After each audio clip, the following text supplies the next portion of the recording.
Hello, and welcome here to English Field at Atlantic Union Bank Ballpark, where today the Virginia Tech Hokies are taking on the North Carolina Tar Heels in Game 2 of this weekend series. Hello, my name is Andy Loce, and I am joined alongside with Aidan Butler. It's a beautiful day here in Blacksburg. We're around the mid-40s, and we're in anticipation of first pitch in this matchup. Aidan, let's just get your thoughts on the game. Big game yesterday, 10-6 victory for the Virginia Tech Hokies over the North Carolina Tar Heels. 9 unanswered runs. That's the storyline the Hokies did to pull away with that victory. What do they have to do today to get Game 2? Well, for starters, Virginia Tech is just going to want to continue what they had going yesterday. They had 21 strikeouts, a record for Virginia Tech since joining the conference. So solid pitching in the later half of the game. I'm sure today they're thinking, get that started early rather than wait until you need a big comeback in the fifth inning. Batting was solid yesterday as well. Of course, a lot of people saw SportsCenter light up last night, but a couple pieces for Virginia Tech that are going to be big if they want to succeed today. Tanner Schobel, he was efficient yesterday, as well as for the Hokies, Jack Hurley, he was the player of the game. 2 runs, 2 hits, 2 RBIs, and 1 home run. And for UNC, almost like the opposite of what I was going to say opposite, but also similar to what the Hokies want to get doing. They want pitching to be solid the whole way through. That's going to be a big matchup today that I think we also touched on in the pregame stand-up with number 35 of the Tar Heels, Max Carlson. He's going to be on the mound today. That's going to be how the Tar Heels get the win today, is much better pitching, kind of slumped in that second half, which allowed the Hokies to go on that big 9-0 run to seal the 10-6 victory. Yeah, it's going to be definitely a good one for sure. But North Carolina trying to bounce back after they're pretty much blowing the lead. They had a solid 6-1 lead over this Hokies team, but after that second half of the game, the Tar Heels just did not look the same. So the question is, how do they make sure to have a very similar start that they did yesterday, but have a better finish than what they saw from the Hokies? Well, again, it's what every team wants to do. It's going to be finish. I'm sure the Tar Heels are going to hear a lot of that, especially after they blew the lead yesterday. They're going to hear a lot of that from head coach Scott Forbes today. Priority is going to be finish. Once you get up, just finish. And again, we attribute that to just pitching dropped off a little bit in the second half, so they're going to really want to work on that today. Not that it wasn't solid yesterday, but pitching is just going to be big for them in the second half of through the entire game, but it's just going to be a lot better if they can keep it going in the entire game. For the mound today, we have Max Carlson taking on Chris Gerard in the pitching position. On that mound, we see Max Carlson, what he's been able to do so far for the Tar Heels this year. A 2-0 start under his name, a 2.25 ERA with 12 innings pitched, only allowed 7 hits and 3 earned runs, 13 strikeouts. Max Carlson has done well. The freshman, Chris Gerard, now the sophomore, going to begin to start for the Virginia Tech Hokies. 3.00 ERA, a 1-1 record. The Hokies' only loss of the 2021 season came against the Miami Hurricanes last Saturday. Chris Gerard was the pitcher on the mound. A rough start for him, but still, after that bottom of the first inning, he had a great 6 innings of play. In his 2 starts, he has 12 innings pitched to his name, 10 hits, and 4 earned runs allowed. So it's going to be a great battle on the mound today between the 2 aces of both teams. As we get set to go here from English Field, again, a very beautiful day in Blacksburg, anticipating as the state of Virginia has begun to loosen on COVID protocols. It's going to be a much better crowd, what many think a much larger crowd than what we had last night. That's definitely the case. So let's throw it over now. We're going to get our starting lineups. First, for the North Carolina Tar Heels, going to be batting first in today's game. We'll start with Angel Zarate as is leading off. Caleb Roberts batting second. Batting third is Justice Thompson. Batting fourth is Brett Sintracchio. Batting fifth is Tomas Frick. Then batting sixth is Danny Sonny T. Then at batting seventh is Max Troini. Batting eighth is Clemente Inklin. And then batting ninth, it's Johnny Castagnosi. And of course, Max Carlson going to be the pitcher for the North Carolina Tar Heels. For the Virginia Tech Hokies, the home team in this matchup, the starting lineup starts with Jack Hurley leading off for the Hokies, followed by Gavin Cross and TJ Rumfield heading in the third spot. Kevin Madden is getting cleanup today for the Hokies, followed by Tanner Thomas in the fifth spot. Tanner Schobel is batting sixth today for the Hokies, followed by Cade Hunter at the seventh position. And then Jonah Seeger batting eighth, and Fritz Ganthard is going to be capping off the lineup, batting ninth. And Aidan, we just read through both of the starting lineups of both teams. It's definitely looked like there's a lot of star power in both of these lineups. Who's your X factor on each side for today's game? Well, I think for UNC, the big key is going to be how well can Max Carlson pitch. He's the number one prospect out of Minnesota, is 2-0 in starts this year. That's going to be big for the Tar Heels. And this is going to be a very exciting pitcher's duel today, as Chris Gerard, also very efficient. You touched on that. Does have the Hokies' lone loss of the season to his starting tenure, but again to number 6 Miami. He leads the Hokies with 11 strikeouts, so that is also going to be big today for a Hokies team that, as we discussed just mere moments ago, set a new program record in the ACC for strikeouts in the win yesterday. We already got you the starting lineup of today's game. Let's just talk about now how both teams will line up on the defensive side of things. Seegers is in left field with Hurley in center and Gavin Cross in right field for the Hokies. And then going around the diamond, third baseman Kevin Madden, the shortstop today, Fritz Ganthard, Tanner Schobel being the second baseman, and TJ Rumfield in as the first baseman. Cade Hunter will be catching today for the Hokies.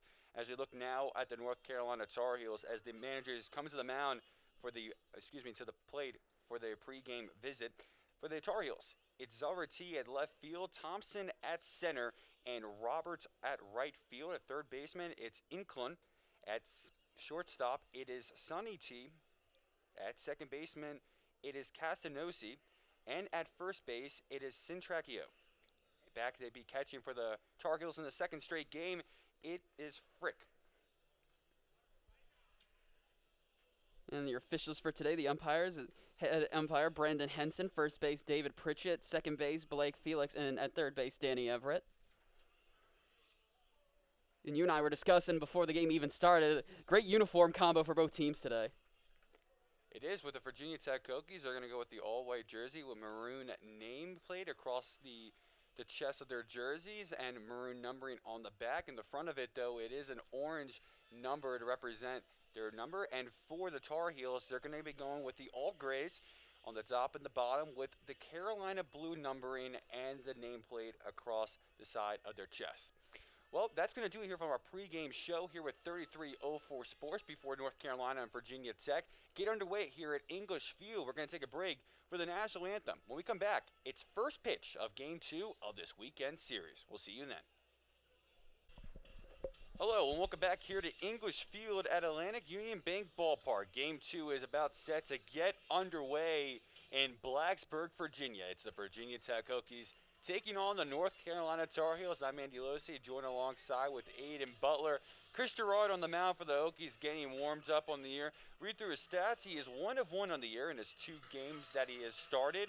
A win against Kent State and a loss against the Miami Hurricanes in his 2 most recent outings. He has 12 innings pitched on the year and allowed 10 hits and 4 earned runs. Coming up into the batter's box now is Angel Zaranti. Zaranti on the year hitting .320 for the Tar Heels. In his 25 at-bat appearances, he has 8 hits, 5 runs, and 3 RBIs. The last reminiscence of Enter Sandman playing, as it is a great crowd here today at English Field, as Aidan mentioned on in the pregame show. Restrictions have been a little bit lifted for outdoor events starting on March 1st. It's been the first opportunity for some general admission to come into English Field, and student lottery is activated for the first time in the 2020-21 school year. So great to see so many faces, not many clouds up in the sky. It's just a great day for baseball, and most importantly, it is going to be a great second game to follow up the exciting first game that took place in the series yesterday that led to a Hokies 10-6 win.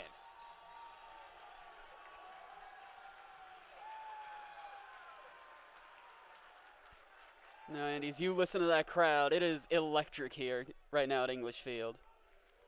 And Chris Gerard going to be very instrumental today for the Hokies. The first pitch of the at-bats hit hard, and it gets through Kevin Madden. First pitch, first hit for the North Carolina Tar Heels, as Angel Zaranti did not waste any time to make the contact. Madden was a little bit up into the infield there and tried to deflect it, and the Tar Heels do a good job of getting a runner on early in the game.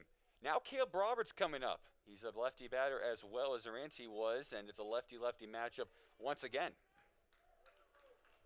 No, Madden just misread the path of the ball on that one. Went full extension, but still couldn't get it.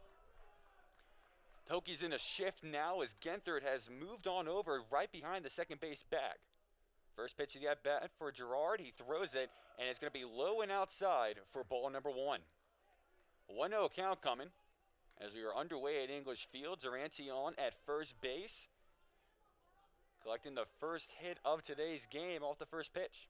Gerard checking out the first base bag, throws it. It's swung on and missed by Roberts for strike number 1. A 1-1 count coming up now for North Carolina. And as you can hear, very emphatic strike. Again, Chris Gerard, the leader in strikeouts for the Hokies so far this season.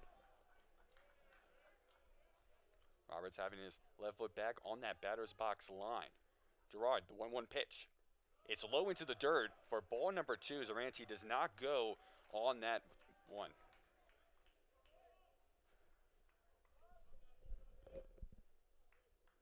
Two-one count now coming up for Caleb Roberts.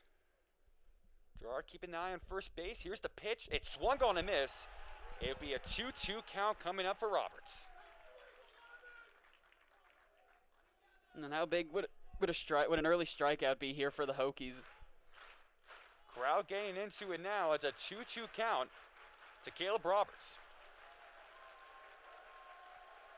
Gerard checking in. He dials it, and it's hung on, and it's over the hand of Kevin Madden.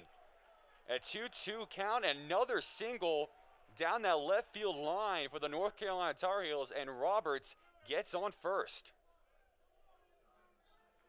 Again, still great effort by Madden. Just a little too high for him. Not enough of a vertical there. So the Carolina Tar Heels have a runner in scoring position in the top of the first inning with no outs. Justice Thompson is going to step on in, the center fielder for the Tar Heels today, hitting a team best .433 on the year. In the 30 at-bats, he has 13 hits. Here's Gerard's pitch. It's swung on and fouled. It's going to go over to the Hokies dugout for strike number 1.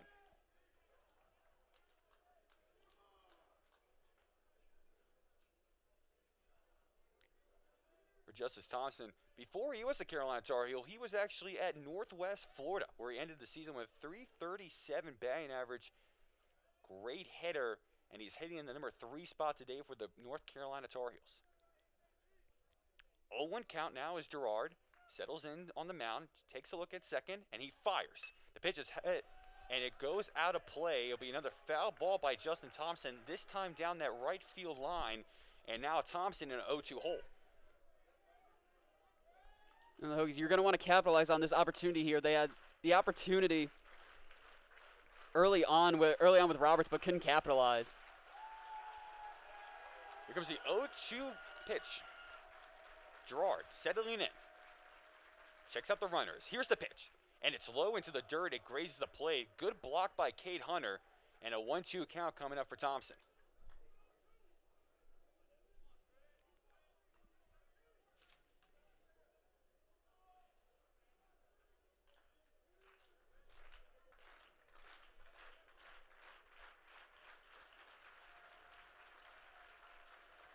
Thompson now ready for the 1-2 pitch. It's away, and it's swung on and missed. It's the first strikeout of the game for Chris Gerard, and it came at a big time against the Carolina powerhouse hitter. And chalk up number 12 for Chris Gerard. Big play there for momentum early for the Hokies. Now the Hokies are dealing with 1 out,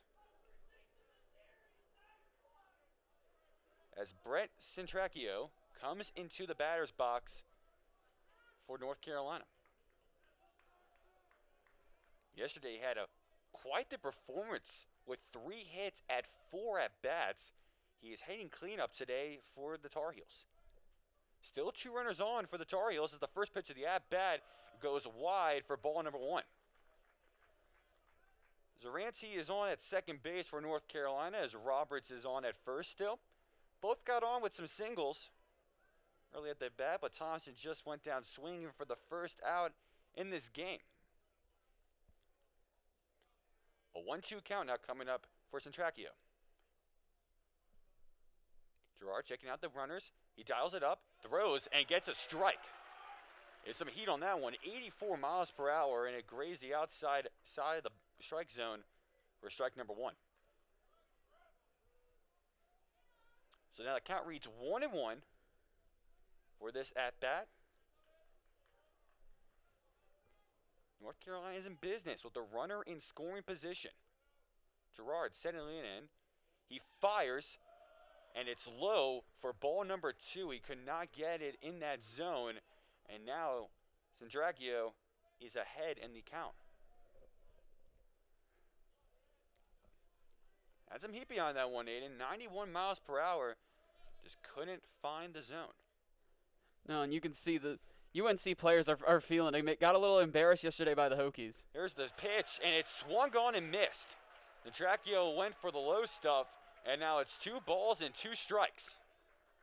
You know, what we talk about, big opportunity for the Hokies. Gave up 2 hits early, and those the Tar Heels are trying to get a jump on it. Hokies crowd comes alive once again. 2-2 count here to Centracchio. Here's the pitch, and it's just wide. Hunter cannot bring it in, and now we have our first full count of the game coming up.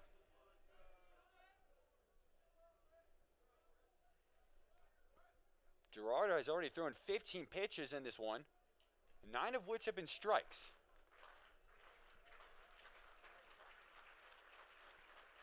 Here comes the biggest pitch at the at-bat for Centracchio. Gerard, he pitches it, makes contact with it. It's a looper. It's going into foul territory, but Kevin Madden and Jonah Seeger will run out of real estate as it goes foul right by that Tech bullpen. So we're going to have ourselves another 3-2 pitch coming up here for Centracchio. You can feel the tension in the air here at English Field. Centracchio in the year is hitting .321 for the Tar Heels. 9 hits in his 28 at-bats. He has 5 RBIs. He could get number 6 and maybe even some more if he's able to make contact on this full count pitch. Gerard squaring up now. Here's the pitch, and it's swung on and missed by Centracchio. It's a second strikeout of the inning for Chris Gerard. And now the Hokies look like in danger after the first 2 batters, but now have really taken control of this inning, and now the Carolina Tar Heels are facing 2 outs as Tomas Frick walks into this batter's box, today's catcher for the Tar Heels.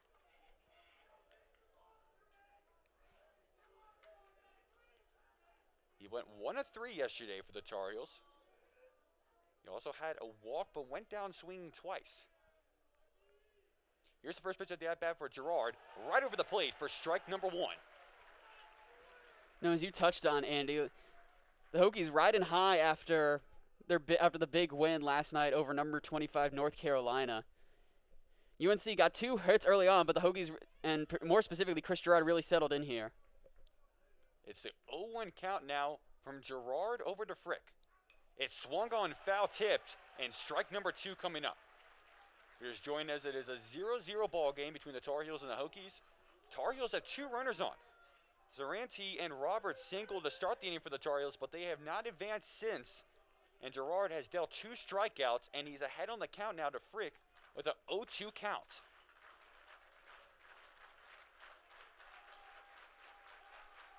Infield is playing sort of back as Frick calls time at the at-bat. And that will draw a cascade of boos from many of the students and some freshmen some of them probably experiencing their first in-person sporting event as a Hokie. Gerard squaring up. Looks back, here's the pitch. And it's into the dirt. A great block by Hunter to make sure the ball didn't go to the backstop, but a 1-2 count now coming up for Frick.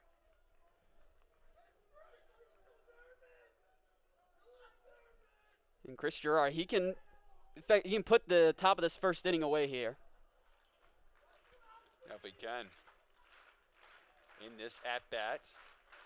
Tradition here at Virginia Tech over the last few games. Getting the crowd into it with 2 strikes. 1-2 count now coming up. Gerard, he fires, and it's hit. And it's hit well. It's going to jump right in front of Seegers, and they're going to try to bring Zaranti home, and he's able to slide in safe. And Tomas Frick was down 0-2 in the count. He fought back, and he was able to deliver a single to the left field. And just like that, the North Carolina Tar Heels strike first here in English Field. It's 1-0 early on. And I'm sure I'm sure for the Tar Heels, if you're head coach Scott Forbes, that's exactly what you wanted today.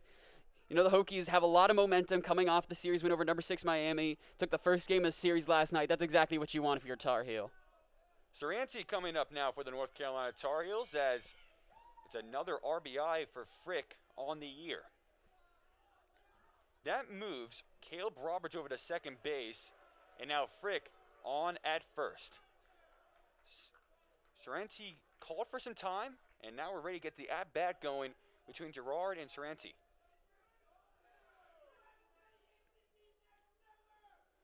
First pitch is fired away, and it's high in the zone for strike number 1. And you know, Thomas Frick coming into this game with actually 0 RBIs. So it is his first RBI of the year, and it couldn't come at a better time to really get the Tar Heels going in this one.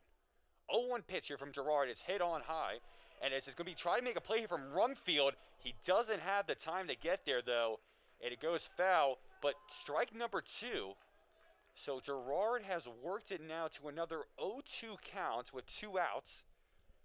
We just saw that with Thomas Frick in the last at-bat, but Frick was able to make the contact and send it over to left field.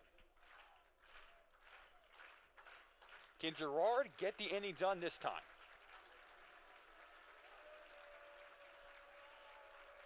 He squares up. He checks out the runners, and he fires. And it's fouled away as it hops highly into the Hokies dugout. Able to make a play on it, or the Virginia Tech Hokies that are sitting in there right now. But it is still an 0-2 count. Yeah, I think it's kind of crazy. You know, we saw the first 3 hits here from Carolina in the top of the first inning, all going to that left field. Jonah Seeger, who's playing out there today, been quite busy so far for the Hokies. Yes, he has, and Kevin Madden has had a rough go of it to start here. And Zaranti asking for time again, the second time at the at-bat.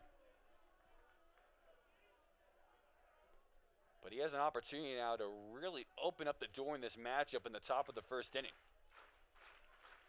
Gerard raising the runners, pitch fires, and it's just outside for ball number 1. He just missed it. It looked like the body language of the Hokies on the infield. They thought that was strike number 3. And not just the Hokies, not just the Hokie players, the Hokie fans as well certainly thought that was the end of the top of the first there. They thought that should have been strike number 3. Can the shortstop of the Tar Heels dial it in? 1-2 count. It is fouled away, and it goes over our heads here at English Field. And Zaranti staying alive. This is what Frick did at that last at-bat for the Tar Heels. He made contact and made sure to protect the plate, and it paid off. Zaranti dialing up a similar formula to really get the Tar Heels with a bigger 1-0 lead. No, like you said, still has yet to record an RBI on the season. Would be a perfect for the Tar Heels to come now. Gerard dials it up, and it's fouled away by Zaranti.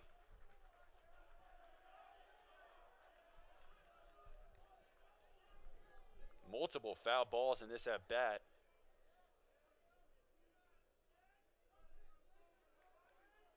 As it's the 6th pitch of the at-bat was just occurred.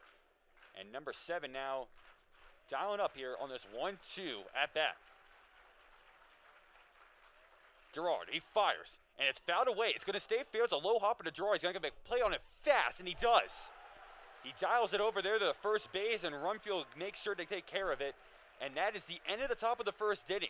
The Tar Heels strike first in the top of the first inning as they lead 1-0 over the Hokies. And now Virginia Tech will get the opportunity to respond. You're listening to 3304 Sports. Welcome back to English Field at Atlantic Union Bank Ballpark, where the North Carolina Tar Heels lead the Virginia Tech Hokies 1-0. It was a Thomas Frick RBI single to bring home Angel Zaranti to open up the scoring. And in that first inning, Gerard threw just south of 30 pitches, so the Tar Heels going into the Hokies ace early on here. And now Max Carlson on the mound for North Carolina. His stats, 2-0 on the year with a 2.25 ERA in the 12 innings he has pitched, has allowed 7 hits and 3 earned runs. He has struck out 13 on the year. He has done a great job, and now Jack Hurley coming up to the at-bat to lead it off for Virginia Tech. And Aidan, you liked this style game yesterday. Oh, yeah, Jack Hurley, player of the game yesterday. 2 runs, 2 hits, 2 RBIs, 1 home run. But he's going to have a tough task ahead of him. Max Carlson, a lot of hype surrounding this guy. #1 prospect out of Minnesota.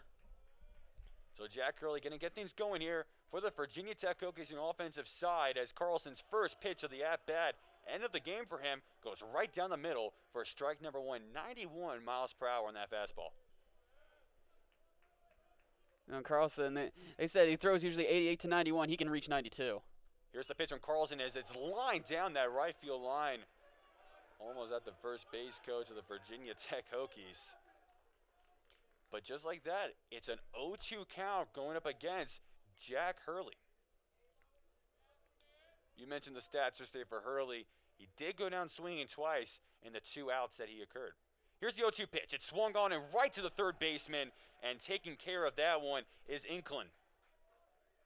Got it within the air for out number 1 of the bottom of the first inning. Coming up now for Virginia Tech is Gavin Cross. Look at this Virginia Tech team. It's the top 3 batters are all left-handed, with Carlson being right. You can see that might be an advantage at times, as the first pitch of the at-bat bounces right in front of home plate and then picked up by Frick for ball number 1.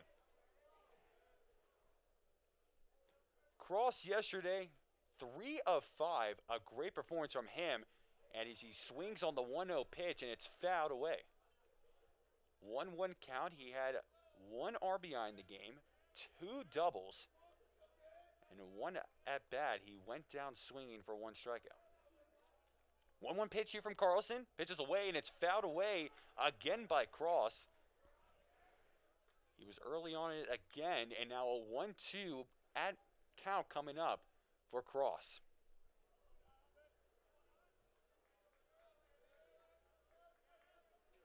Carlson settling it up now. He fires, and it's high for ball number 2. Well, Gavin Cross is one of the 4 Hokies to start all the games last year for Virginia Tech before the cancellation of the 2020 season. 15 at right field, 1 at DH. Today, he gets to start at right. 2-2 pitch coming up.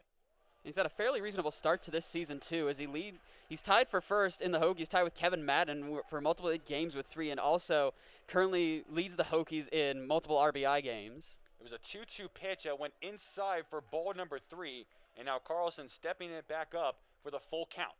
Pitches away. It's into the dirt for ball number 4, and Gavin Cross is going to go base on balls on over to first base. Hokies have their first runner of the game in Gavin Cross, and now stepping into the batter's box is TJ Rumfield. He's hitting a team best .393 this season for the Virginia Tech Hokies.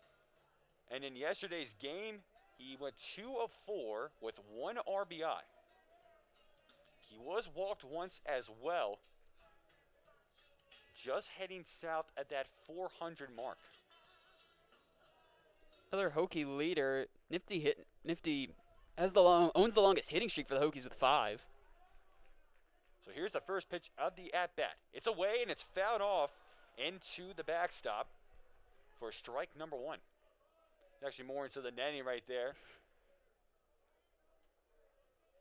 This fans starting to really pile in now at English Field. A good-sized crowd. You've probably been able to hear it throughout our broadcast. They're excited about what's happening here in Blacksburg. 0-1 pitch coming up. It just misses the zone as it was low and inside for ball number 1, and for Rumfield that was very close to facing an 0-2 hole. It was an off-speeder, 77 miles per hour right over the plate. Trying to pick off Cross at first base was Carlson, but Cross was alert and got back to the bag.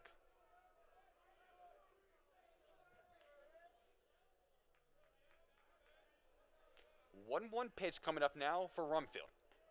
It's right over the plate for strike number 2. It was 91. It was another one of those heaters delivered there by Carlson. It's 1-0 North Carolina over top of Virginia Tech at English Field. As we are in the bottom of the first inning, Cross on at first base as Rumfield in the box for the Hokies. 1-2 pitch coming up from Carlson. He tries to go back to Cross, and Cross is in a pickle. He tries to go to second, and there now himself is a pickle, and Cross gives it up, and he's tagged by the second baseman, where I believe it was actually Carlson was the one who delivered the tag for North Carolina. So for the Hokies, they had a runner on first with 1 out, but now a 1-2 hole becomes just a bigger deficit now for the Hokies with 2 outs, and Cross was picked off in that pickle. Great heads up play. Great heads up there by the first and second baseman of UNC. 1-2 pitch here from Carlson. It's inside for ball number 2. It was around the knees, but it was just wide. It's going to be too close into Rumfield. So now deuce is wild at English Field with 2 balls, 2 strikes, and 2 outs. Here's the pitch from Carlson. It's low at the feet for ball number 3 and a full count coming up for Rumfield. Yes, you're right. Great alert play. Carlson has shown it a couple times. He has thrown back to that bag. Cross is trying to get jump on it on the 1-2 count, but Carlson had a great read on it and made sure that Cross was going to get out on that pickle. 3-2 pitch here from Carlson, and it's fouled away by Rumfield into the netting. Now I just want to touch on that again real quick. Clearly Gavin Cross trying to mimic one of the more famous scenes from the movie The Sandlot.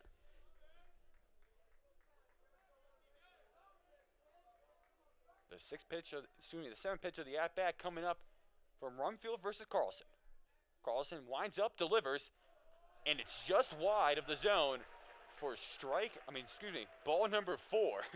So TJ Rumfield going to take a walk over the first base, and the Hokies have a runner on as Kevin Madden steps up to the plate. And Rumfield found himself at base 4 times in the win yesterday over the Tar Heels. He has his first of the day.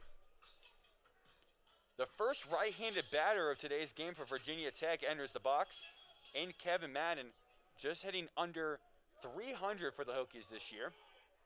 In the game yesterday, he went 2 of 5 for Virginia Tech, brought in 1 run and collected 2 RBIs. The first pitch of the at-bat is a strike right over the plate, 91 miles per hour for strike number 1.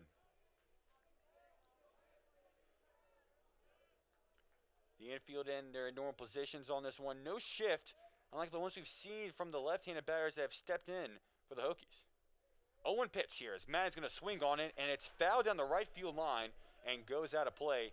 And Kevin Madden is quickly into an 0-2 hole for the Hokies.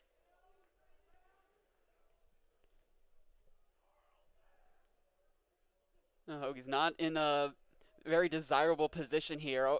Runners have only gotten as far as first base and 2 outs here. 0-2 pitch to Madden. He swings on it, and he struck out.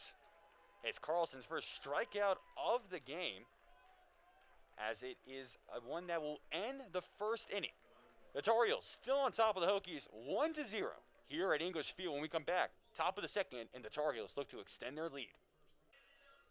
Welcome back to English Field. We're ready for the top of the second inning here from Blacksburg, Virginia. The North Carolina Tar Heels on top of the Virginia Tech Hokies, 1-0 at Atlantic Union Bank Ballpark. North Carolina will pick up with their number 7 hitter, Max Troiani. He bats right-handed as Chris Gerard the lefty, so a lefty versus righty matchup. Gerard's first pitch of the at-bat is high and away for ball number 1. Well, you look at Troiani, he has a .500 batting average, but he has only had 2 at-bats this season. One of them came against the Hokies yesterday, and he got a hit. He's now ahead on the count, 2-0, as Gerard's pitch goes low into the dirt. 89 miles per hour, just couldn't get control of it. Troiani is the DH today, so he'll be able to gets plenty of at-bats for the Tar Heels as he makes contact on the 2-0 pitch as it goes foul down the right field line.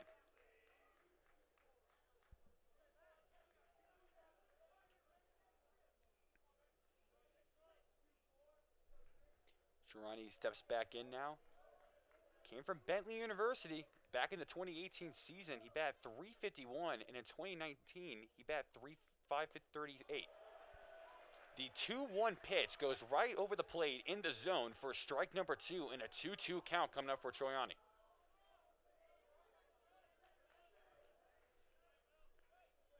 Gerard wasting no time, 2-2 delivery, and it swung on down that left field line, and Kevin Manning gets the block, but he just eats it up and doesn't try to make a play at first base as he was down on his knees. So Troiani going to get himself an infield single on that hit. And the North Carolina Tar Heels again in back-to-back innings get the leadoff runner on.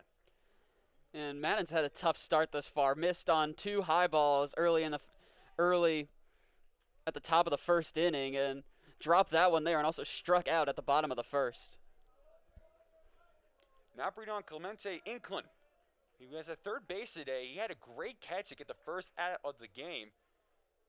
Notice that Kevin Madden's squared up a bit, and the Hokies have a chance for a 4-6-3. They get the 4-6, but they could not get the runner Inclin on at first. But for the Hokies, it was a great play they made by Schobel to get it to Genthard for the first out and get that leading runner out of the play. So 1 out for the North Carolina Tar Heels. And Chris Gerard is going to be able to breathe a little bit, but still a runner on first in Inclin. Oh, the number 9 guy coming up now for the North Carolina Tar Heels to cap off the batting order as Johnny Casanosi tapping into that batter's box. Went 1 of 4 against the Hokies yesterday, and Gerard going to be checking him out there at first base with Inclin. He throws over the Rumfield, but no play was made on the tag. Tar Heels now have 5 hits in this game. We're in the top of the second inning. They're up 1-0 over the Virginia Tech Hokies. Gerard settling in. He fires the pitch, and it's low for ball number 1. Kazakhstani currently 3rd overall on the UNC roster with a .278 average. Yeah, by perfect game, he was rated as the number 1 shortstop out of the state of New York. 1-0 pitch, about to be coming here for Gerard. Checks out Inclin at first. He throws it to Rumfield. But Rumfield can't get any time to deliver the tag. So he just gives it right back to Gerard. Runner stays on first, Inclin. Casanosi stepping back in now to the batter's box. 1-0 count. Gerard delivers, and it's high for ball number 2. It was a fastball that reached 89 miles per hour, but just could not bring it down. So now Casanosi having a little more control of this at-bat, leading the count 2-0. Carolina hitters have not been able to really do a good job at winning the count so far. They've had to really fight from behind in some situations. Casanosi's ahead on it. He swings at the 2-0 pitch, and it's fouled down that third base line. As a third base umpire for today's game, Danny Everett calls it foul. So a 2-1 pitch coming up now for Casanosi. And Casanosi, only 1 hit yesterday, but did find himself at bat 4 times, but also struck out 3 times. This is his 23rd at bat on the year. He has 6 hits for the Tar Heels this year. He's gone yard once. He's one of the 4 Tar Heels in today's starting lineup that has hit a home run this season. 2-1 pitch as Gerard checks Inclin back at first base, but Rumfield's tag was not in time. And Gerard is heads up. That's the 3rd time Inclin's tried it thus far. He is aware of Inclin's speed, but hasn't been able to get him out. 2-1 pitch now to Casanosi. He swings on it, and he gets none of it. Strike number 2. It's a 2-2 count to the Carolina number 9 man.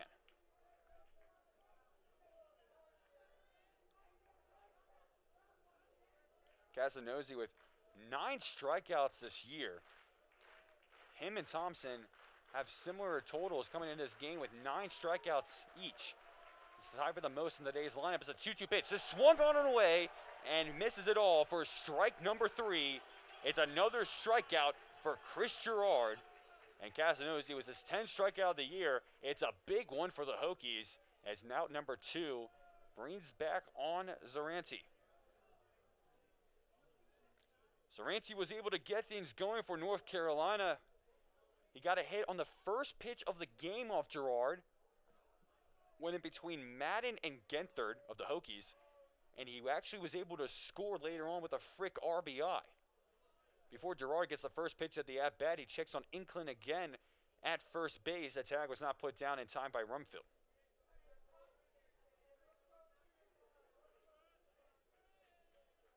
So Zaranti hitting .346 on the year for North Carolina as the leadoff guy. First pitch of the at-bat, he swings on it again. This time it's a slow ground to Gerard. He picks it up and scoops it underhand to Rumfield at first. They get the third out of the inning.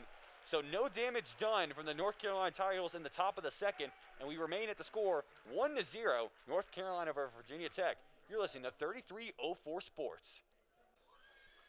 Welcome back to English Field. We're in the bottom of the second. The North Carolina Tar Heels leading the Virginia Tech Hokies 1-0 at English Field. We're at 3:38 p.m. right now. The temperature reading 42 degrees Fahrenheit as Tanner Thomas steps in for the Hokies. First pitch of the at-bat from Carlson is fouled away by Thomas. Tanner Thomas yesterday 1 of 5 on the year. He has one double. Excuse me, not 1 of 5 on the year. 1 of 5 in yesterday's game. It was a double. He was hitting above the 400 mark heading into yesterday's game, but he's dropped down now to 350. He's designated hitter today for Virginia Tech. Second pitch of the at-bat, the 0-1 is thrown into the dirt for ball number 1, a 1-1 count coming up now for Tanner Thomas. He found himself at bat 5 times yesterday. Only 1 hit, but it's still only 1 strikeout. Thomas now about to face the 1-1 from Carlson. It's high and away for ball number 2, and now Thomas ahead on the count. Tanner Thomas got the start yesterday out in left field, but he switched to the designated hitter spot while Rumfield goes into the field as first baseman. 2-1 pitch. It's over the plate for strike number 2, and I don't think Thomas saw that one coming from Carlson. A little off-speed pitch went high right into the zone at 79 miles per hour. So Thomas now facing a 2-2 count. Carlson knows what he wants to deliver. Squares up. He fires, and it just misses the zone inside for ball number 3. A full count now coming up for Tanner Thomas. And it would be very crucial for Virginia Tech to get their leadoff guy on. 3-2 pitch from Carlson. It's swung on and missed by Thomas, and Carlson has another strikeout on the game. It's his second strikeout of the game. And this time, he brought the batter down swing. So that brings up Tanner Schobel. Back-to-back Tanners in today's lineup for Virginia Tech, as Schobel's first pitch is low and away for ball number 1. This is going to be an interesting duel to watch here between Carlson and Schobel. Schobel, no strikeouts yesterday, had 2 hits on his 3 trips to bat. Excuse me. The 1-0 pitch went right over the zone in the plate for strike number 1. 1-1 coming for Schobel. You're right. 2 hits, 2 RBIs, 2 runs, a triple that really got things going for the Hokies. Schobel's going to make great contact on this one as it's going to the warning track, and we are tied. And that's exactly what you want to fire up this Hokie team and this Hokie crowd. Tanner Schobel right on cue. We mentioned what he was able to do yesterday. And he's going to drop the sledgehammer. We knew what he was able to do yesterday. The 2 RBIs, the 2 runs. Hasn't really been able to get the opportunities to go deep this year. That is his first home run of the season for Tanner Schobel, and it comes at a big time. It's the first hit for the Hokies, but it's all they needed to get tied back up with the Tar Heels. And talk about a momentum shift. The energy completely different. Carlson going to Cade Hunter with his first pitch, and He kind of gets back into the swing of things with a strike right over the middle. So 0-1 count now coming for Cade Hunter, who we just talked about home runs. He had an electrifying one yesterday as the 0-1 pitch is swung on and missed by Hunter. And already Hunter's second strike. Only struck out once yesterday, but you mentioned 2 hits, 2 RBIs, but not exactly the start he was probably looking for today. So 0-2 count now coming up for Carlson against Hunter. And Hunter's going to get a doink on this one as it's a slow roller to the shortstop. He's got to get it in there early, and he does, and beats out the runner and Cade Hunter for out number 2. It was fielded up there by Zaranti, and he delivered on over to Centratino.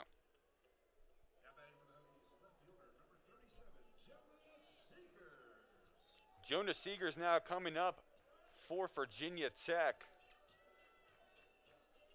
We're now down to just one remaining out, but Seeger's going to get his first at-bat in today's game. First pitch is low for ball number 1. And Seeger's only found himself at bat twice yesterday. 1 strikeout and then 1 walk to first. He's hitting 125 on the year as that one is low and away for ball number 2. He gets ahead on the count 2-0. He's had really struggled this year. When you look at the Virginia Tech batting lineup, he's the only one who has not been able to reach that 200 batting average mark, but he's got a great ahead in the count. The 2-0 pitch is fouled away by Seegers for strike number 1. 2-1 count coming up to the Virginia Tech left fielder. He is a sophomore. He has started 7 games this year for Virginia Tech. Even though he only has 2 hits, he has 3 runs and 1 RBI. Here comes a 2-1 delivery by Carlson as it low for ball number 3, and a hitter's pitch coming up for Jonah Seegers.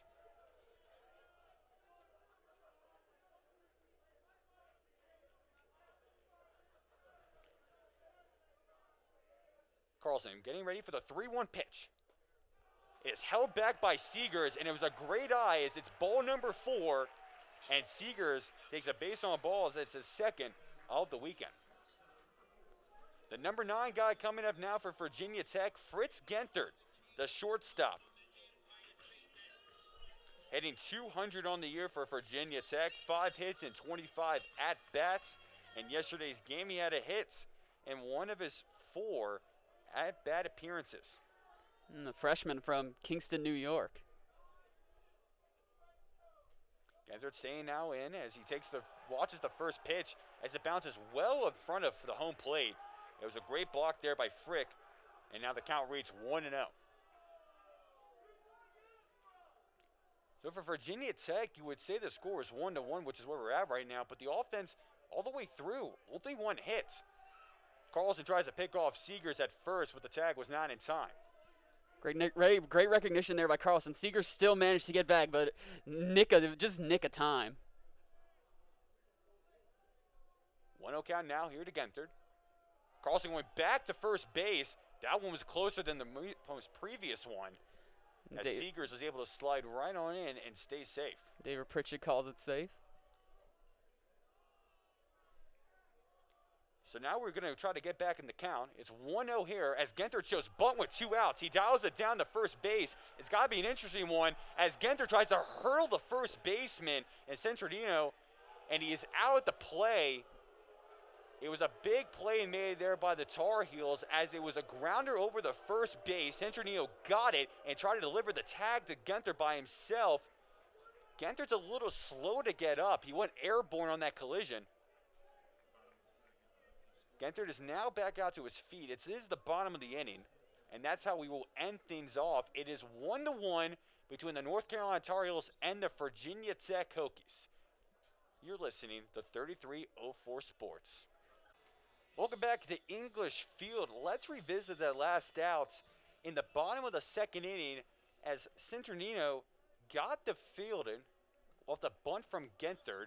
He's the first baseman, and he looked as an option to get to Carlson to tag out for the 3rd out of the inning. But Centratino decided to do it himself and ran over and got the best of Genthert. After the tag was delivered by Centratino, he turned back and may have said something to Genthard. Oh, Genthard was on the ground. We do know what happened yesterday with the Cade Hunter bat flip, as his first pitch from Gerard to the batter of Tom Roberts is going to be popped up to center field, and it's going to be caught by Jack Hurley. So a one-pitch at-bat to Roberts for the first out of the top of the third. But just mentioning, it is a little bit maybe of a carryover from yesterday's event with Cade Hunter's bat flip. Of course, we have seen signs in all levels of baseball where the bat flip is, a sign of saying, I got a home run, but maybe something carrying over from Friday into Saturday. Thompson coming up for the first pitch of his at-bat as it's over the plate for strike number 1. His last time up, he went down swinging for his 10th strikeout of the year. He squares up and away again. The pitch is fired, but it's fouled away there by Thompson. Thompson now is 0-6 in the weekend series, and he came into this series with a great batting average, north of 500 on the year. But ever since he's come to Blacksburg, it seems like he's cooled off a bit. It was a bat 5 times yesterday, but of those 5 times, struck out 4 of them. Here's the 0-2 pitch. Gerard delivers, and Thompson gets the best of this one. It is going back to the warning track, and it is gone. Justice Thompson gets his first hit of the series, and it's a big one as it gives the Tar Heels a 2-1 lead over the Hokies. No, and as the bullpen of the Tar Heels empties, a couple of them just staring down a silent Hokies bullpen, a responding home run there.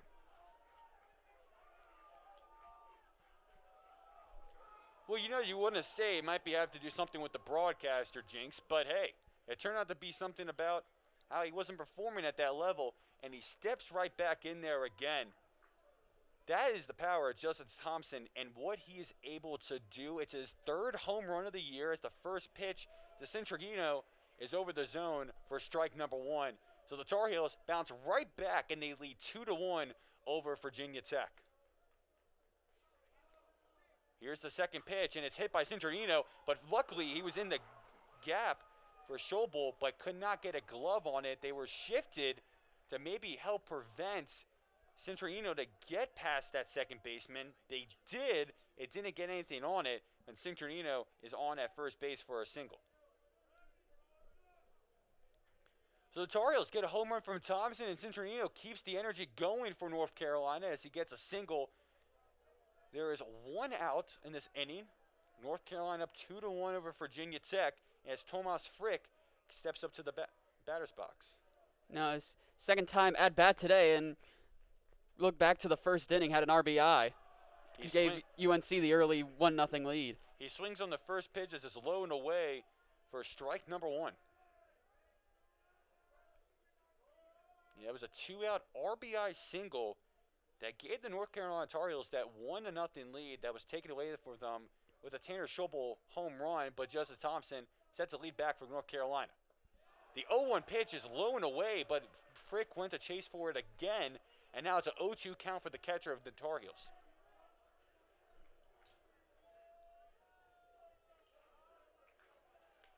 He had 2 hits yesterday, and now he's an opportunity to keep the inning going really for North Carolina with the momentum, but he swings and misses. Strike number 3 is a 1-2-3 at-bat. Frick chased them all, could not get contact on it, and Chris Gerard has another strikeout to his name on the day. It's his 4th for the lefty. And Gerard must have heard you. Again, we remember what happened last time. Two strikes to his name led to an RBI, but Gerard said that's not going to happen this time. Danny Zaranti standing up now to the batter's box for the North Carolina Tar Heels. Last time he grounded out to Chris Gerard, who tossed it on over to the first baseman at TJ Rumfield for the out. The first pitch of the at-bat is low and into the dirt for ball number 1. For Gerard now, he has reached that 50-pitch mark, and we are only in the top of the 3rd inning. Gerard checking out Centrigino at first base. He fires over the plate for strike number 1.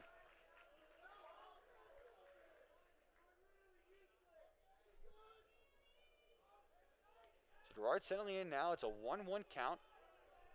2 outs on the board. North Carolina up 2-1 with a runner on first and Centrigino. Gerard grazes over to first base but fires. The first base is going to be a bouncer over to the shortstop and get there. He fields it up, throws. It's high, but Rumfield makes the catch for the third out of the inning. And the Hokies give up a run. They lose the lead. Lose the tie at the time being. But North Carolina up 2-1 as we head into the bottom of the third inning. You're listening to 3304 Sports. Welcome back to English Field. The North Carolina Tar Heels leading the Virginia Tech Hokies 2-1. We are just about to be at 4 p.m. We take a little game recap. The North Carolina Tar Heels, 6 hits on the day. Virginia Tech, 1. It came from Tanner Schobel. It was a big one. It went yard for a home run. It's make things 1-1, but the Tar Heels have used some small ball tactics here and there to really get themselves in this game. Justin Thomason, in the top part of this inning, was able to go dead center for a home run, and now Jack Hurley stepping into the batter's box for the Hokies. He led off the first inning. He leads off the third inning for the Hokies as he makes contact. It's a slow blooper. It's going to go over the shortstop's head into the gap. Zaranti could not go out there and make the catch, and Jack Hurley, who last time had an infield line out to the third baseman in Inclin, gets on first base for the first time today. Could not hit it at a better spot if you're Hurley in that direction. Dead center between the left fielder, center fielder, and second baseman. So Gavin Cross, who singled his last time up, steps into the batter's box, and Hokies can be in business now in the bottom third inning. It's their second hit of the game from Jack Hurley, who is now up to that 300 batter spot as Gavin Cross steps in with 345 on the air. First pitch of the at-bat is low and inside from Carlson. Carlson had 40 pitches now in today's game. Mentioning how Gerard got past 50 last time up. Both pitchers have used a good amount of pitches now here in the first few innings of today's game. Carlson's pitch is high and away for ball number 2, and Cross ahead on the count.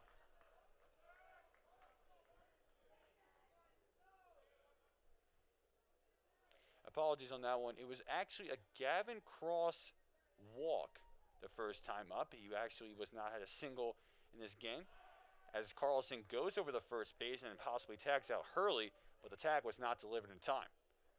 So Cross yet really has an at-bat to his name in today's game, but he is one of the best Virginia Tech hitters. 2-0 pitch here from Carlson. Cross held on it, and it was a good eye and a good decision too, as it was low for ball number 3, and now Cross can really control his at-bat.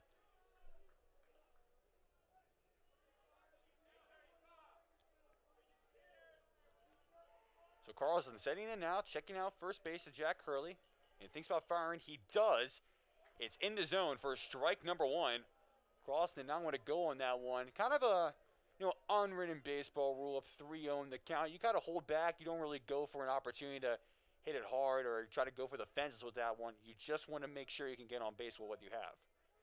3-1 count to Carlson delivery. He swings on it. It's low again for strike number 2. So Cross tried to take advantage of the hitter's pitch. He doesn't, and now he's a full count. No outs against the Hokies so far in the bottom of the third inning. Carlson trying to change that right here with this full count pitch. Carlson with the delivery. It's low and away for ball number 4. And Gavin Cross, for the second time today, forces a walk. And now the Hokies, for the first time in today's game, has a runner in scoring position with Jack Hurley and Gavin Cross on at first, and no outs for Virginia Tech. This is a very similar position that North Carolina was in the top of the first inning. They were able to pay it off. Can the Hokies do it now with TJ Rumfield stepping up into the batter's box? Of course, the Hokies' lone run came off the swing of Kate Hunter, and this is the first time they're finally being able to break through and play some legit baseball. Like you said, the first time they've had a runner in scoring position today. First pitch of the at-bat was a off-speed pitch. Rumfield almost went on it. It was only 76 on the radar, but it caught the zone for strike number 1. 0-1 count coming up.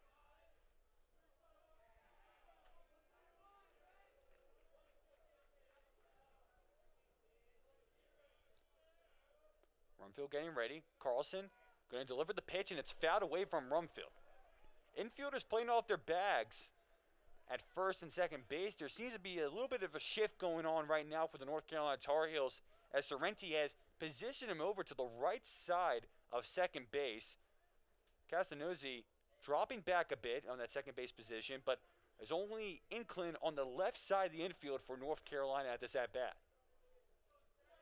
It's 0-2 count now coming up from Carlson, delivering it to Rumfield. The pitch is away, and Rumfield gets contact of it, but it's fouled down the first base line. It is 4 p.m. here at Blacksburg, Virginia. We're in the bottom of the third inning, where the Virginia Tech Hokies trailing the North Carolina Tar Heels 2-1, but have 2 runners on base right now, with Hurley on at second and Cross over at first.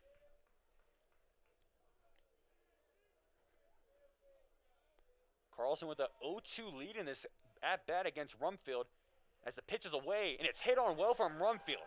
He gets a lot of it, and going back to the warning track is the outfielder Thompson, but both runners are going to tag for the Hokies, and both of them make it successfully.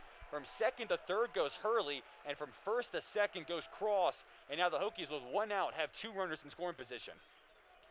And again, only the first out of the bottom of this third inning for the Hokies, so, pretty fair trade-off, I'd say.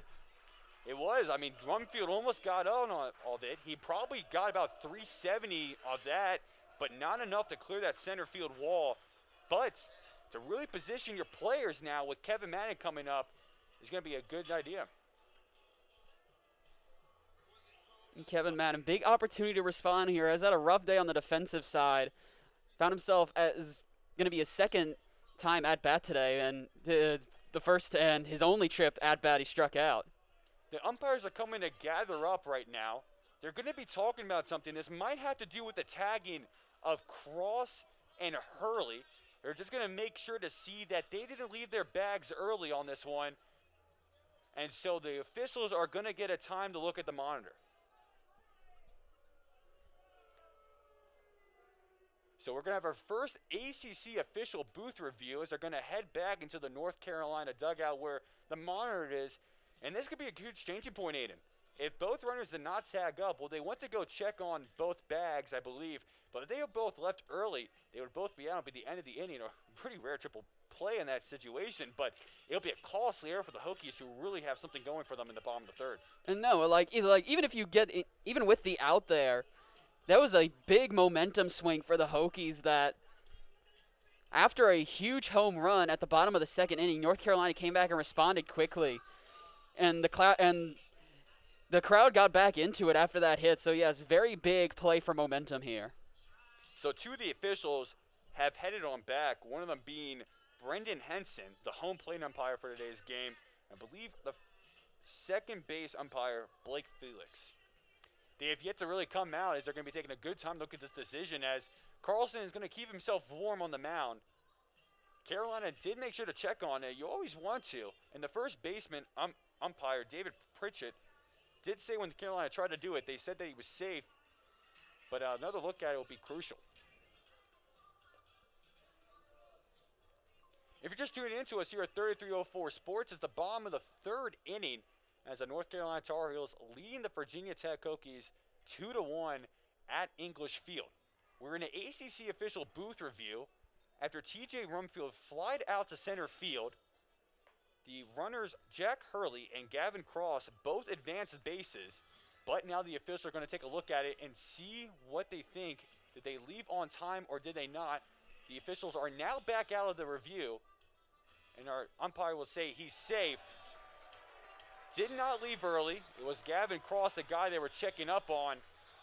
And to Cross's relief and the Hokies, team and fans here, happy to see the official come out here and say he was safe. It was Danny Everett as our main chief umpire today, as he's the one who gives the official call.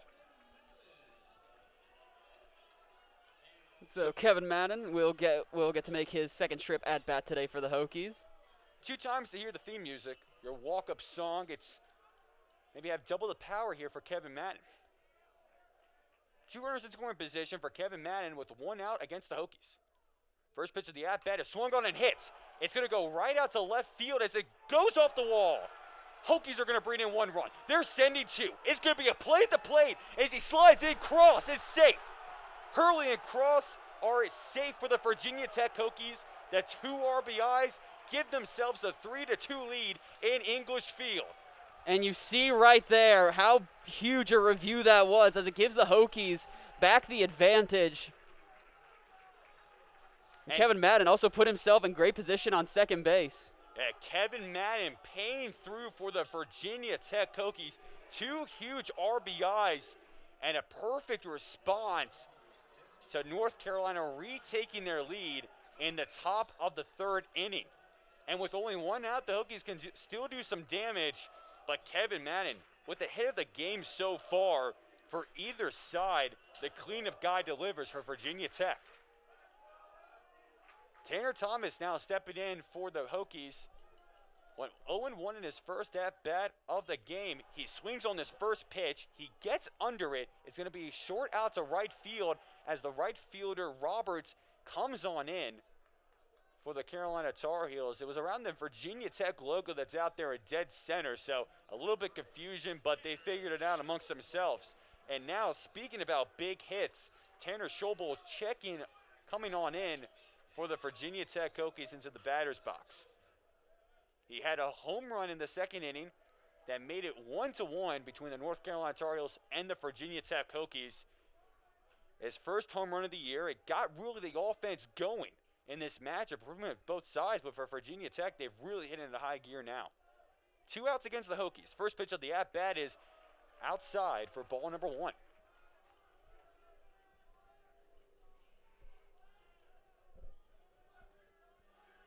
You know, if you're John Shepp and the Hokies, you definitely want to ride this momentum from that last 2-point run, and Schobel's one of the best guys to do that. It's a 1-0 count as he pops this one up. It's high. It's 0 by the third base coach of Virginia Tech, and it is caught by Inkland. So, Kevin Madden's 2 RBI double has given the Virginia Tech Hokies a 3-2 lead over North Carolina. We're heading to the 4th on 3304 Sports. Welcome back to English Field. We're a third of the way through here at English Field. It's 3-2 Virginia Tech over North Carolina. Our time is currently 4:09 p.m. as Chris Gerard still on the mound for the Virginia Tech Hokies, and he gets the started with a strike right over the middle to Max Troiani. Troiani last time up, he had a single in the 2nd inning, and this time he's now facing a 1-1 count as the pitch was low and away from Chris Gerard. So the bottom 3 batters coming up now for the North Carolina Tar Heels with Troiani, Inkland, and Casanazzi. The pitch is away, and it's hit by Troiani, and he has his 2nd hit of the game. The designated hitter is coming in and paying his dues for the Tar Heels as that one goes in between Kevin Madden and Fritz Genthard, and it makes it out to left field, and the Tar Heels doing its job once again. The Hokies score in the bottom of the 2nd. They come out with offense in the top of the 3rd. Hokies score 2 in the bottom of the 3rd. They come out with a leadoff single by Troiani.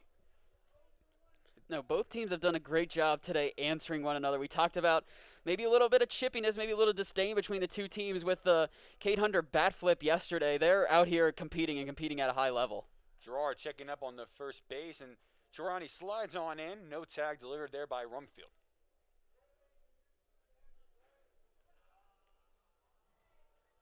So last time, Inkland had a fielder's choice.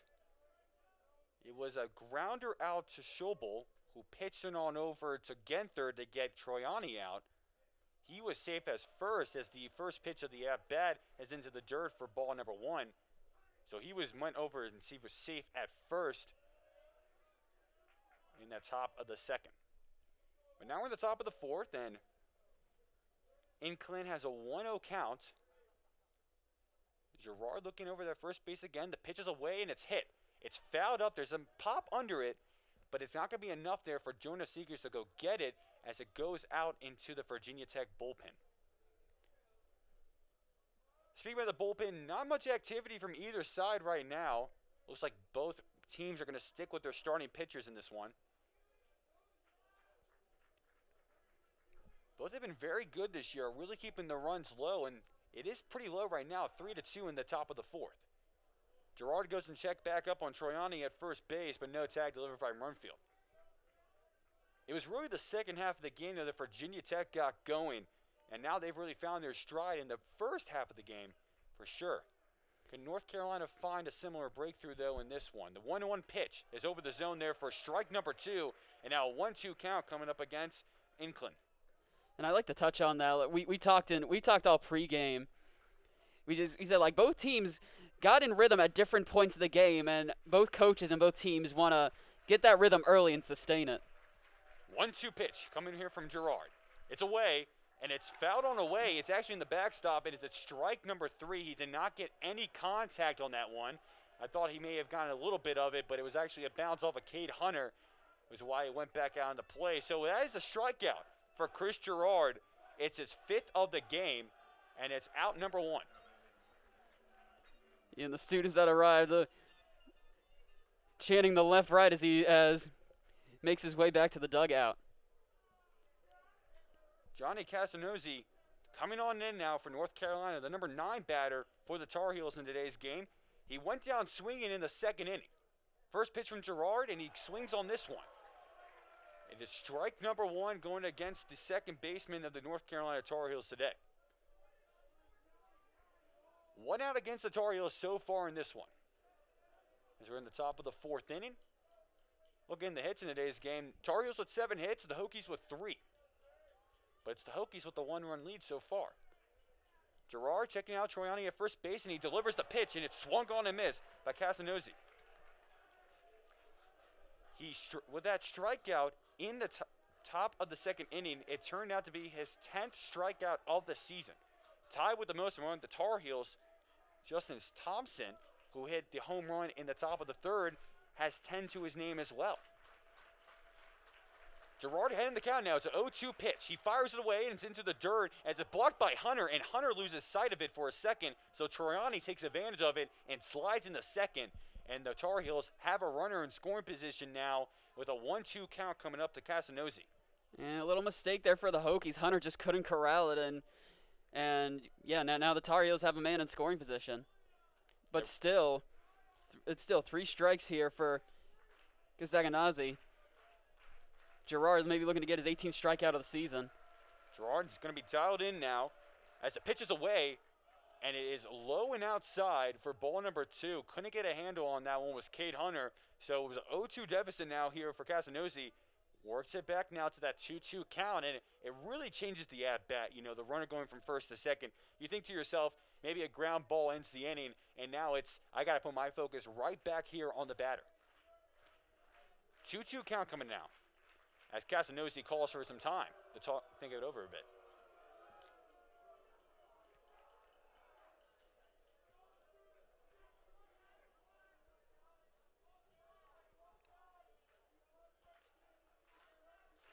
Steps back into the batter's box. Umpire says resume some play. Here's the 2-2 pitch, and it's high and inside for ball number 3, and it's a full count. What an out bat here from Casanozzi to work it back to the full count after being down 0-2.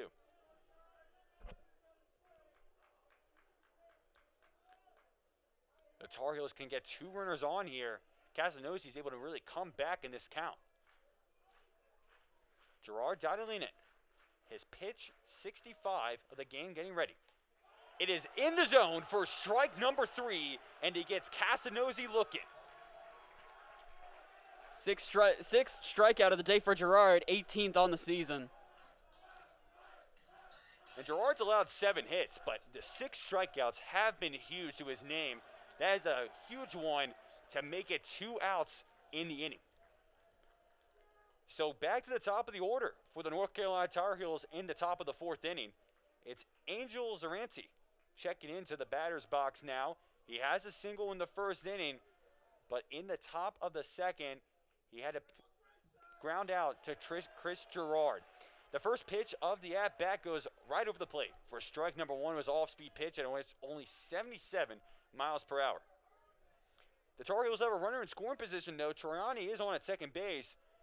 So Zaranti's able to put it into the outfield. We could be 9 up at 3 apiece.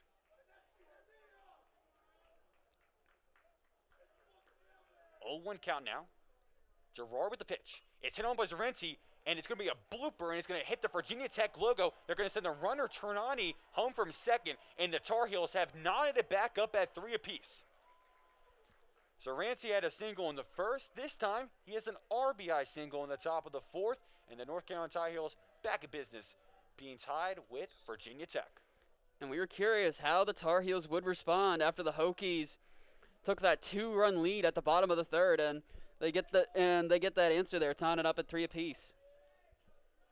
Caleb Roberts coming into the batter's box now for North Carolina, looking for his first hit in today's game as Gerard checks back in at first base on Zaranti. Roberts, bit of a slow start, had 2 home runs for the Tar Heels yesterday, but still has yet to notch a run or second hit of the day.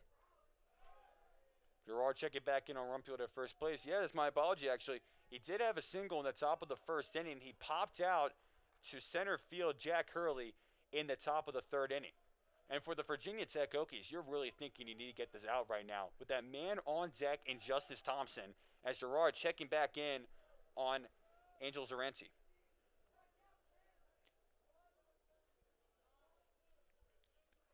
Justin Thompson up there, he did home run last time up for the Tar Heels. If he has runners on base, he can do the same damage. Roberts' first at pitch of the at-bat from Gerard is low for ball number 1. Gerard's ERA has worked back up to above 4 at a 4.02 mark. He's allowed 8 hits so far in today's game, and now the 69th pitch of his day coming up. It's low, and it is ball number 2. So Gerard having a little struggles to find the strike zone here, yet little to no activity in either bullpen for either team.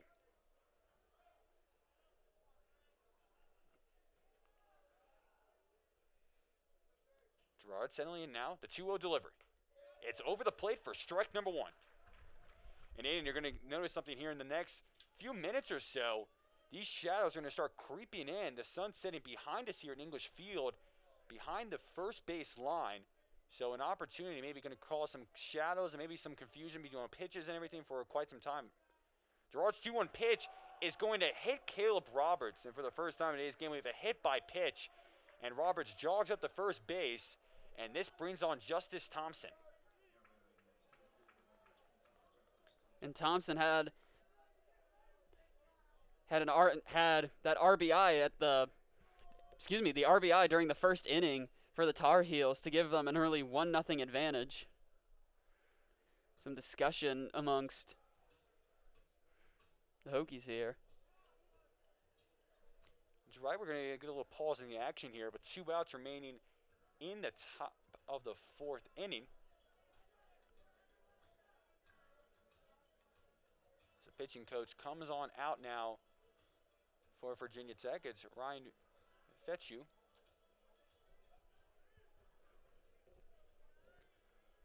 There's a little short discussion, but it's going to count as 1 mound visit against the Virginia Tech Hokies. But now Thompson stepping into the batter's box. 2 runners on for North Carolina. Zaranti on at second. Roberts on at first.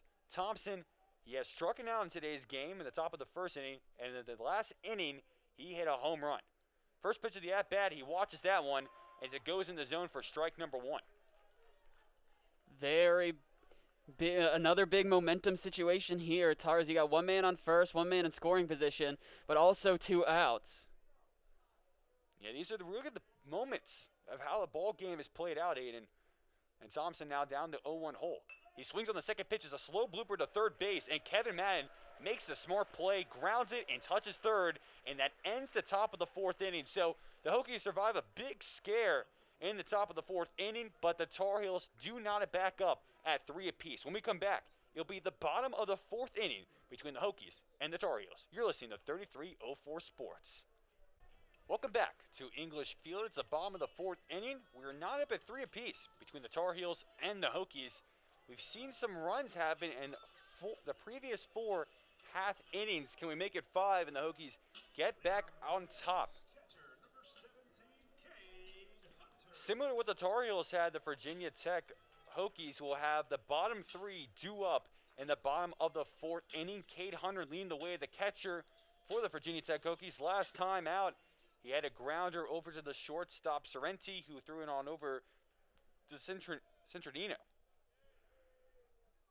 Hunter showing butt here on the first pitch, and it's a slow roller over to Carlson, who fires over the first base, just off the money a little bit, but the catch was made.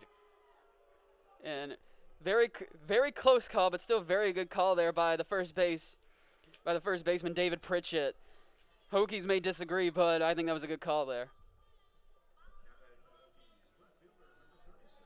Yeah, the throw didn't really look like it was really like dialed in to go right to where it was, but it was a great recovery there by Centronino to make the catch.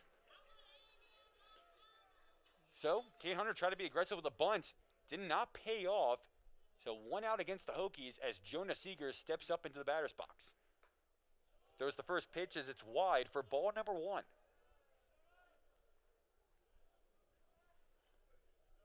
Jonah Seeger's last time up, he had a walk over to first base in the bottom of the second inning. Here comes a pitch from Carlson. It's swung on and missed by Seegers.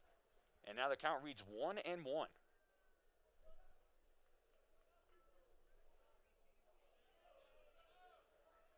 Carlson now 3 1/3 on the day. He's given up 3 hits, 3 earned runs, given 4 walks and 2 strikeouts. Seegers makes contact on the 1-1 as it goes foul down that first base line. 1-2 count for Seegers. And Jonah Seegers this year has had his difficulties batting against right-handed batters.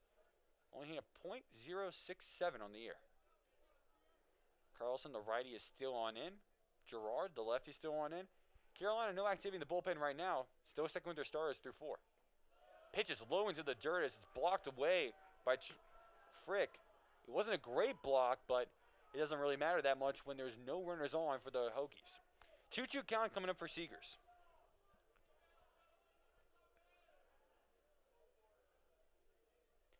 Carlson winding up. He delivers, and it's low and away for ball number 3 and a full count for Jonah Seegers.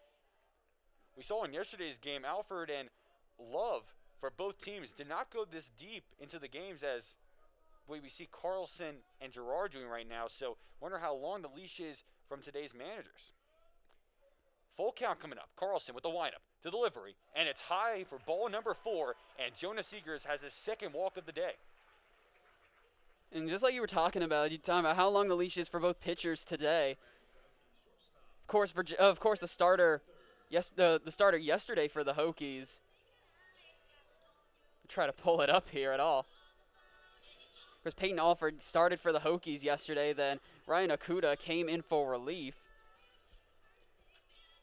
But you can't argue with the tenures of Gerard and Carlson. Fritz Genthert stepping into the batter's box now for the Hokies. Last time up, he popped it up in the foul territory where it was caught by the third baseman, Inklin. First pitch of the at-bat is in the zone for strike number 1. Genthert on the year. He has 5 hits in the 26 at-bats. He's had 3 walks and he struck out 9 times this season for Virginia Tech. Carlson getting ready now for the 0-1. Doesn't look over at Seegers, but Seegers is going to go. He's going to have to slide in quick, and the tag is made. An excellent play made there between Frick and Casanozzi to get the tag on Jonah Seegers.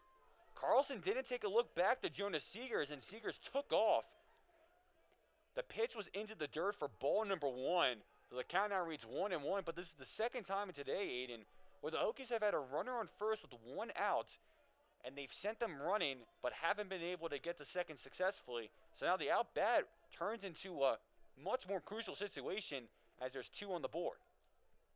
Genthert swinging on the 1-1 pitch as it misses it all for strike number 2. In a very crucial situation. Again, only 1 out. You have a guy on first. Potential for Seegers to get into scoring position, but blown opportunity for the Hokies and really desperate to answer UNC from the top of the 4th inning.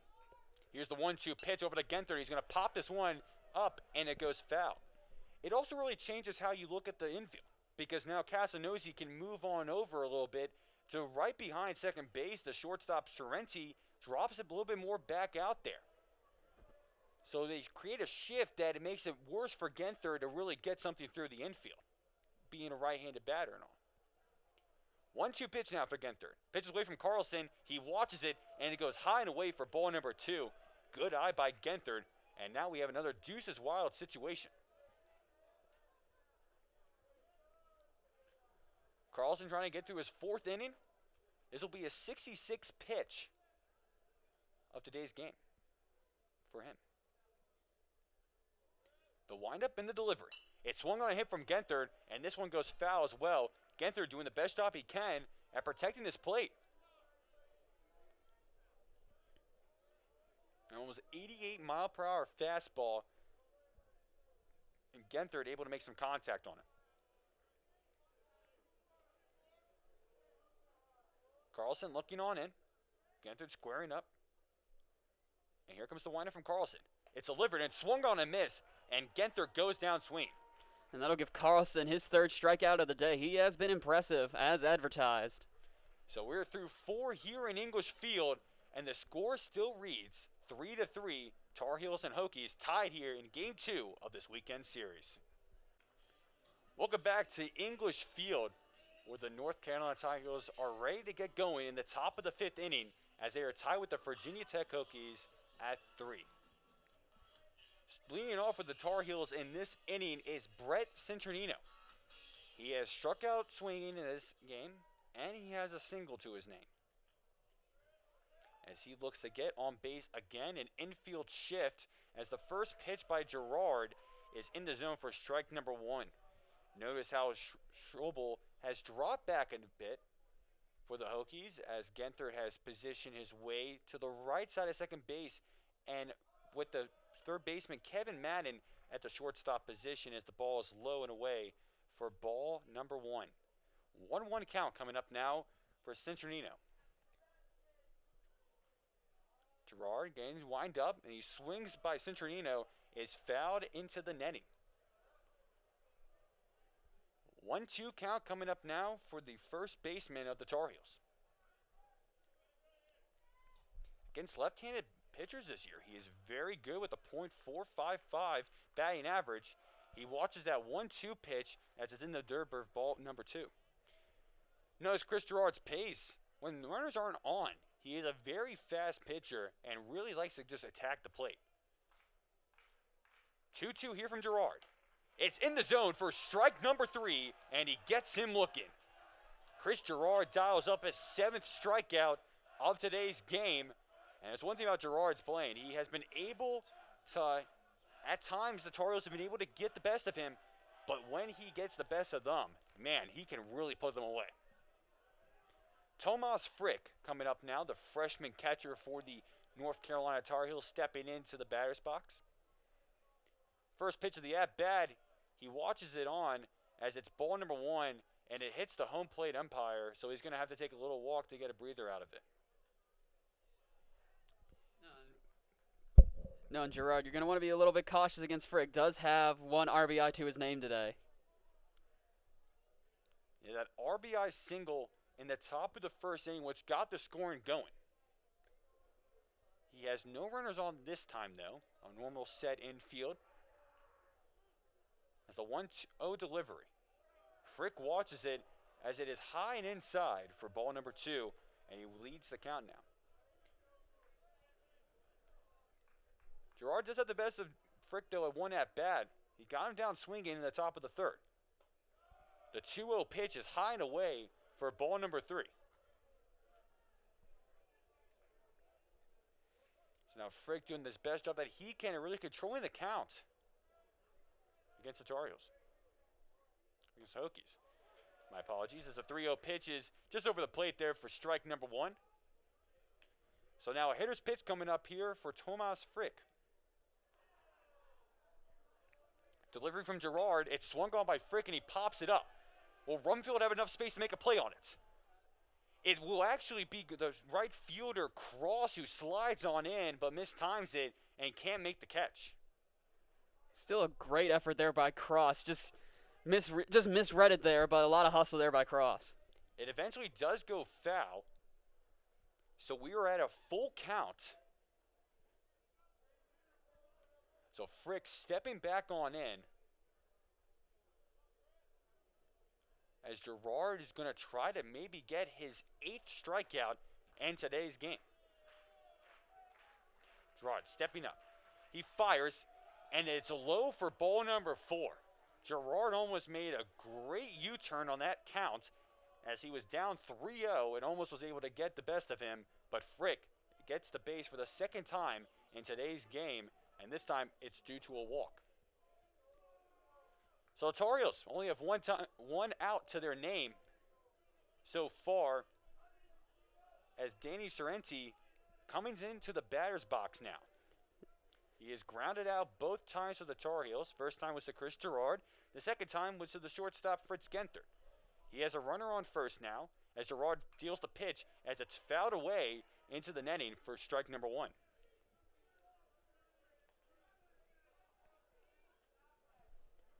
Zaranti has had his struggles this year when it comes to really making some hits. He is 2 of 30 on the year. He is 0 and 5 in this weekend series. Against Virginia Tech, in the history-wise, he does have 3 hits and 3 runs to his name playing against the Hokies. Here comes the 0-1 pitch as it's fouled away for strike number 2, and now Gerard ahead on this count as it reads 0-2. Oh, Frick, still trying to get that read off. Rumfield has been ready and waiting. Like before that pitch, he was in the perfect stance, ready to catch it from Gerard. Don't know if Gerard would try to test the runner on an 0-2 count. He doesn't. He delivers the pitch, and it's swung on and missed. It's another strikeout to Chris Gerard's name. It's the 8th of the game, 2nd in the inning, and that time it puts Zaranti back in the dugout. And that's Gerard's 20th of the season. Troiani coming back on in the batter's box for the North Carolina Tar Heels, and this is a guy who's really been able to make some contact today. He has 2 singles in this game, top of the 2nd, top of the 4th, and he's going to have to get another hit to keep this inning alive for the Tar Heels. Frick still on at first base. Gerard goes checks on the runner. Rumfield doesn't deliver the tag. Just tuning in, we're 3304 Sports. It's Virginia Tech versus North Carolina. In baseball from English Field, we're not up at 3 apiece from Blacksburg, Virginia. Gerard's first pitch of the at-bat goes high for ball number 1. Gerard has worked his way up now to 88 pitches, and the bullpen is now busy for the Hokies. It's a right-handed pitcher that's warming up for Virginia Tech. As in now it's 1 ball and 0 strikes. The pitch is away, and it's outside for ball number 2. Man, Gerard would really like to get 5 innings under his belt, but he might have a little bit of struggling to do as he's now behind the count as Troiani leads 2-0. Gerard settling in, fires the pitch. It's high for ball number 3. And Gerard has not had a great at-bat here against Troiani. Against Frick, he had a 3 balls, 0 strikes. Against Zaranti, he had with 0-2, and now back out to 3-0 to the designated hitter in Troiani. Crucial pitch here. Pitches away, and it's swung on and missed by Troiani. Tried to take a hack on a 3-0 pitch. Just couldn't make any contact on it. Now it reads 3-1. Yeah, crucial next moments for Gerard. You don't want to get Zarate in the scoring territory here. Here's pitch from Gerard. It's swung on and missed by Troiani, and the count now reads full. Rumfield goes off at first base. Not really worried about the runner now in Frick when you have a full count and opportunity to end the inning at the plate. Gerard looking on in. He fires. It is contact made by Troiani, but this one will go well out of play and into the patio at English Field over down the right field line. And the count now reads 3-2.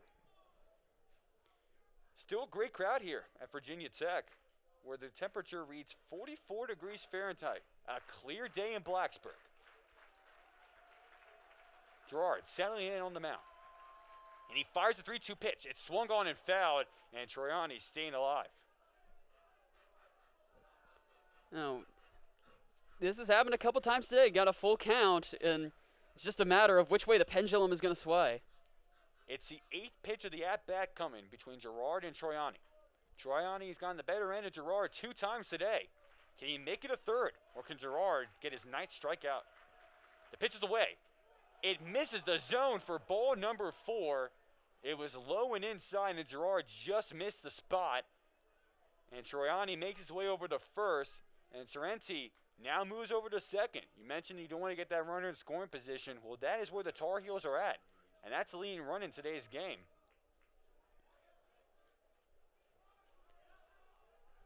As we have a pinch hitter coming in now, as Inclin checks on out for the North Carolina Tar Heels. Be number 7, Dallas Tessar out of Simi Valley, California. Well, Tessar was a good batter for North Carolina that 2020 season before it ended. He was hitting up to 310 on that year. He had a 5-game hit streak before the cancellation of the season. But this year alone, he's had 6 at-bats, but hasn't been able to make a hit just yet. He has struck out 4 times.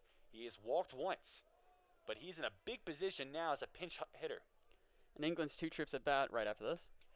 He checks out the first pitch, and it's strike number 1 as Gerard deals it right above the plate.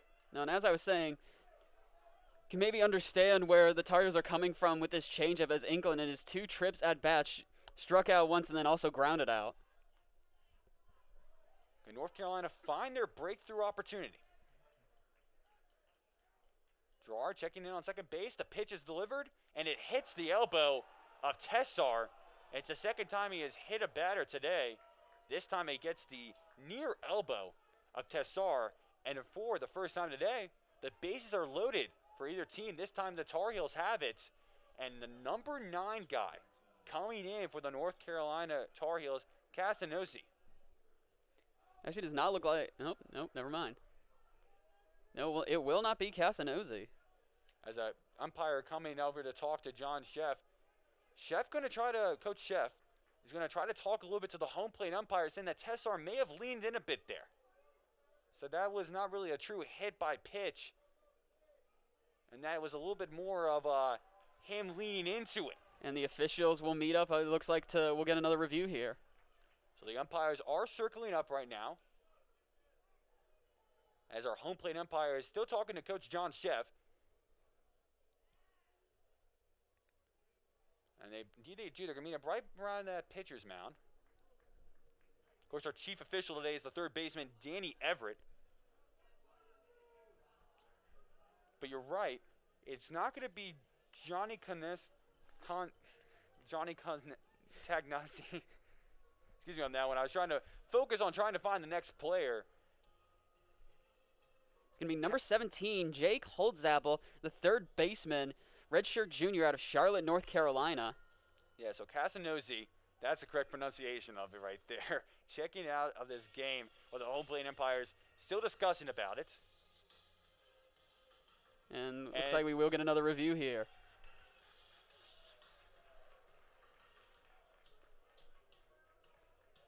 So our 2 umpires will be walking on back to the North Carolina dugout to have another look at it. If you remember, the first review of the day was in regards to Hokies getting men on second and third base. That call did go their way and led to a 2-point swing from the Hokies, allowing them to take the lead at the bottom of the 3rd inning. Another big review here. Yeah, I would say it's 2 of the more strange reviews within baseball. You're checking to see if the runners were tagged well. That was the discussion in that 3rd inning. And now here in the 5th inning, it's either whether or not Tessar leans in and put himself in a position to get hit. Well, if you're still here at English Field, it is the Tar Heels 3, the Hokies 3, but the Tar Heels are in business as they have the bases loaded. They've really worked their situation through and have moved Frick over to third base, Troiani on to second, and Tessar has been hit by the recent pitch, and he's at first base, but that is under review right now. Second time today we've had to take an official booth review. And we've seen 2 pinch hitters now. So Tessar coming in for Inclin, and Casanosi departing, which will bring on Holtzapfel. To get a little bit to know about Holtzapfel, he's hitting .286 on the year. He has 2 hits, 1 RBI. He made 8 appearances for the Tar Heels in the 2020 season, and in one of his appearances, he took on the VCU Rams. He had 1 home run and 2 RBIs in that game, and if he's able to get a home run here at English Field, man, that would really change the outlook of today's game. You remember, though, the bottom of the 5th inning is when the Hokies really came alive, and the game won in their 10-6 victory over the North Carolina Tar Heels. Maybe North Carolina will have the better end of the 5th inning and try to work on their way to winning Game 2 of the series. Well, a bit of deja vu here. Keep in mind that before the Hokies went on that massive 7-point swing at the bottom of the 5th, UNC had a efficient top of the 4th. They had 4 runs in that. So if history repeats itself, all hope is not lost for the Hokies, but definitely a hole you don't want to be in. The officials have made on their way back out, and Everett will give us the call. He leaned into it. They're going to say it was batter's interference. Another big momentum swing for the Hokies. Big review that goes their way.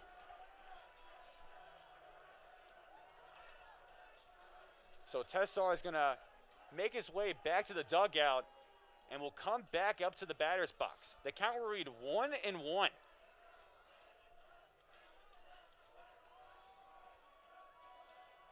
So Tessar, he tried to sell it a little bit. He's going to say a little word to our home plate umpire, Henson, today. So just the third base coach checking in with Everett, making sure the count is 1-1. And Coach John Sheff coming back out and discussing it. So the count will be 1-1. I believe it was. It was a 0-1 count. Excuse me, a 1-0 count. So the pitch would read, so it's going to be a deuces wild. Actually, I think it's going to be an 0-2 count because it was the 0-1 count, and the batter's interference counts as a strike. So after all that discussion and some confusion, Chris Gerard can end the inning here. He dials it up and it's into the dirt for ball number 1. We saw something going on there. We had the home plate umpire say 1-1. We had Coach John Sheff come out here to the home plate umpire to talk things over. The scoreboard said 2-2. A lot of mayhem going on there. But now 1-2 count with 2 outs. Chris Gerard trying to get through this inning with Dallas Tessar in the batter's box. Gerard with the pitch. It's low and away for ball number 2. Cade Hunter is quick to get on it. And now we will have deuces wild with 2 balls and 2 strikes and 2 outs. But Tessar, the pinch hitter for the North Carolina Tar Heels, one of the longest at-bats he'll have probably his whole career, with that official review taking place for about 3 to 4 minutes. Gerard was ahead on the count, and now Tessar has worked it back to even. Gerard stepping off the rubber a little bit to think about this for just a second, as he's getting ready to deliver pitch number 100 of the day.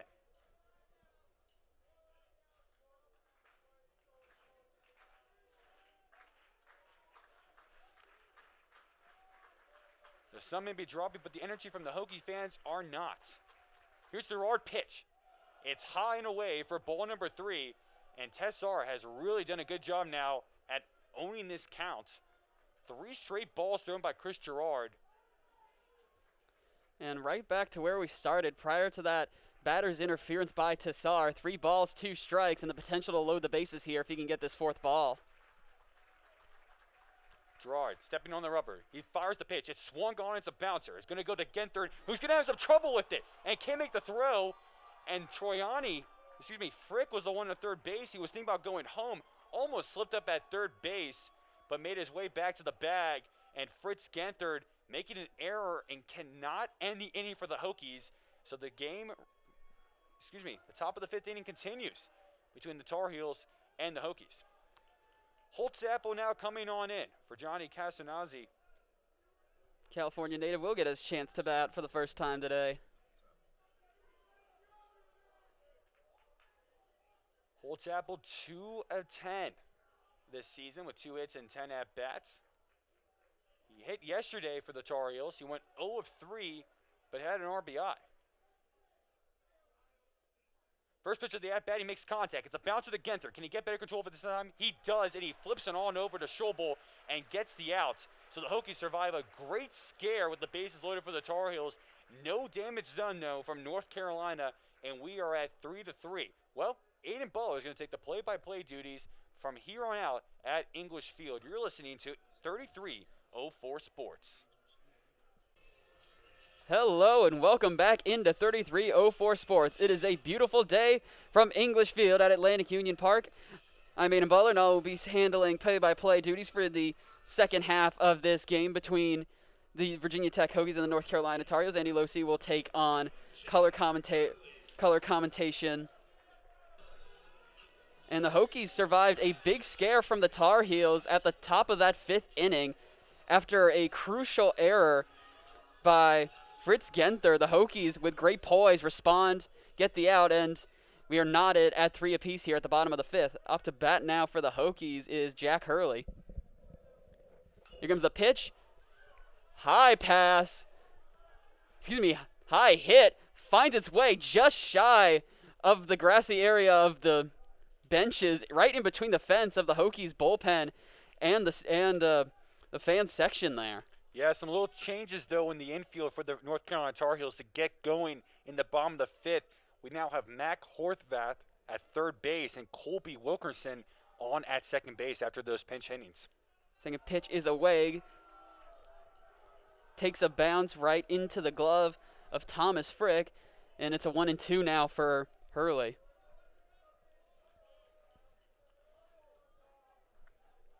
1-1. Wind up and strikeout. Not strikeout. Swing and a miss by Hurley. Missed all of it, and that's gonna put him at a 1-2 now.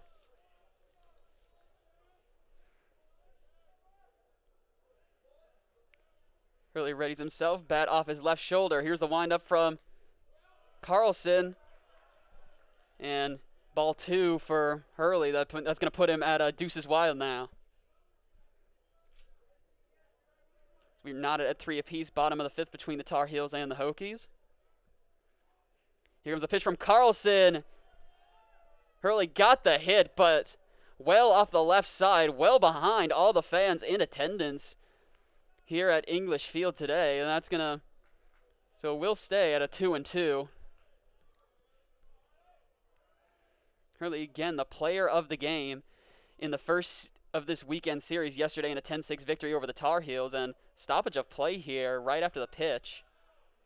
Yeah, Jack Hurley requested some time. Lucky for him, the home plate umpire gave it to him. Carlson was almost in the windup. Give him a little breather before the 2-2 pitch. Hurley readies himself again. Carlson seeing his third strikeout of the day, does not get it. It's a ground ball fair in play. Trying to dive for it is Hurley, and he is out. Great recognition there by Carlson and the first baseman, Brett Centracchio, and is the first out of the bottom of the 5th for the Hokies. You got to like to see that from your leadoff guy, taking it all in and trying to make out for it. He was just short of that one, no, but great precision there by Centranato. Cross, this one is high, and they will call it a foul ball. An explosion from the crowd just outside of the foul line for Cross. Does have 1 run to his name on the day and 2 walks to first.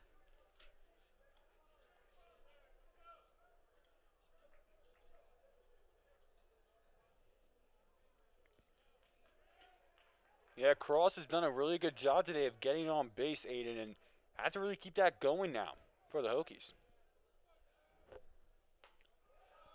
Here comes a pitch across home plate. They will call it a ball. That will be a ball for Cross.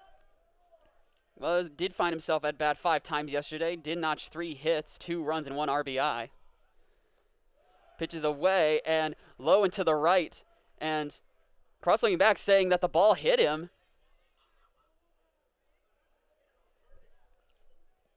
Cross, some discussion with the bench. Yeah, Cross is going to say that it hit his back foot. The third base coach in today's game for the Hokies is also going to say that he hit him. Cross wasn't even hesitating on that. He just threw his bat, was taking off his shin guards, and was thinking about it. He looked ready to go, and looks like we could be getting our third review of the day here. The umpire is circling back up. This is a good situation and probably a good discussion that we have with the umpires. You don't really know if Carlson did get nicked right there by the ball. Still have yet to have a scoreless inning today. Tar Heels got shut out in the top of the fifth. And yes, we will be getting our third review today from this ACC crew. Mind, they are checking to see whether or not the pitch from Carlson hit the back left foot of, the pitch from Carlson hit the back left foot of Gavin Cross. And Hokies looking to go 3-0 with reviews today. They do, but if it's not, it will be a 2-1 count for Cross, so he still leads the at-bat, but you do want to get on base every situation you can, and for Gavin Cross, it looked as if from our angle, with him being a left-handed batter, we're not able to really see if the contact was made with the back foot, but Cross looked very convinced that he got hit by that pitch by the feet, but that's going to be a review worth looking at, and you're going to have to see really how much the ball really bounces off the shoe on this official review. And if it looks as if it just grazes the dirt a bit, then we'll know for sure. But that's also another thing they didn't look at. It's not dirt there in that batter's box. That's turf, so you can't really see that indication that you would on traditional ball fields where it would bounce up and you'll see a little bit of dirt jump up. That's not going to be the case here at English Field. And for the Tar Heels, I think they're feeling pretty good about this review. That's going to be a really hard one to overturn, in my opinion. And beyond all reasonable doubt, the initial call was, believe it wasn't. Well, I didn't catch the signal. There was a ball or a strike. It was a ball. They just didn't know if it hit his back foot or not. Because it reads a 2-1 count now. Because that was the thing. The ump didn't think it was a strike. He just didn't. It looks like there was some miscommunication between Cross and the umpire to see if it actually hit that back left foot. But for Cross being such an excellent hitter this year, he's been able to do his job and get on base still in these situations. And for him, this might be his third trip to first base, and it might all be because of, his patience and just maybe a little bit of pure luck with that stuff. And Cross does have 10 hits to his name, 8 RBIs this season, as the officials taking a long look at this one. Again, the first two reviews did go in favor of the Hokies. And remember, the initial call was a ball, so some kind of definitely with how long this review is taking, a bit of indication as to whether or not call will stand or will be overturned. Yeah, I don't think it's really often, Aidan, that you see 3 official booth reviews in the same game, especially in the first 5 innings. That just really shows how close this game has been, that the umpires want to make sure they get every call right, be as fair as possible to both teams, and I think this booth review is a good idea of it. And it makes sense because this is a crucial series between the Tar Heels and the Hokies.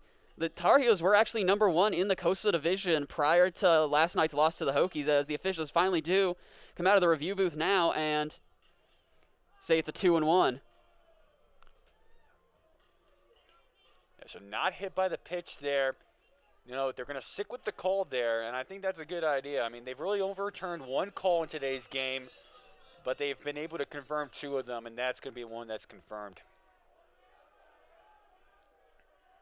As we resume here, Carlson still on the mound for the Tar Heels. Here comes the pitch.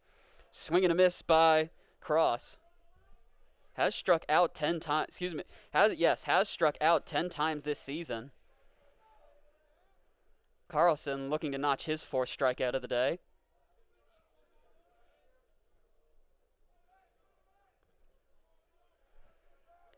Is a deuces wild now for Cross. Here comes the pitch. And Cross got it high into the right center as it is fielded by a Tar Heel. on the pop fly, and that will mark it at 2 outs for the Hokies here at the bottom of the 5th.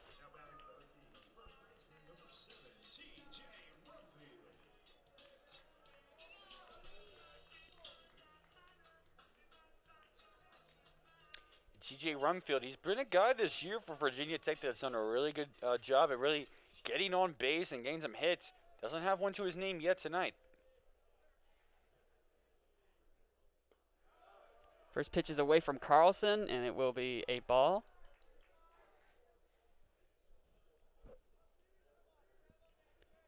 Rumfield finding himself at bat for the second time today. Did get a walk to first his first time around. Second pitch away from Carlson is another ball. So 2-0 now for Rumfield.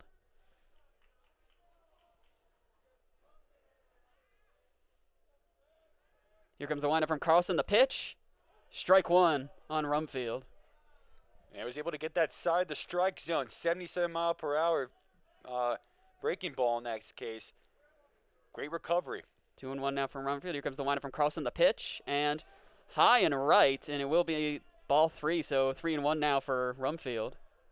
Yeah, good job for Rumfield to get back out to the hitter's pitch. You guys start asking yourself, though, when are the Tar Heels going to start tapping maybe some relief pitching?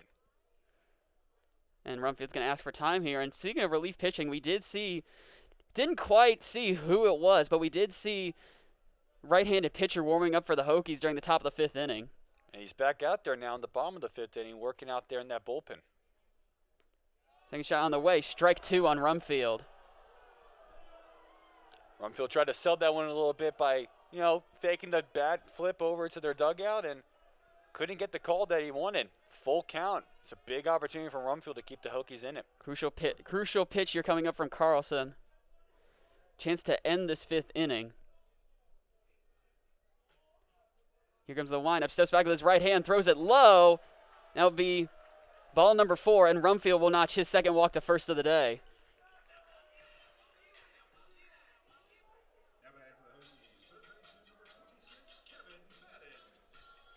And Kevin Madden will step up to the plate now for the Hokies. Hasn't had the best day on the defensive side of the ball, but did notch two RBIs back in the 3rd inning to give the Hokies at the time a 3-2 lead. Yeah, he's really the reason why the Hokies are still in this game. Not much really offense outside of that 2 RBI single. Only 3 hits today. That was a big one for the Hokies. And the left batting box. Low pitch by Carlson, fielded by Frick, and that'll be the first ball for McFadden.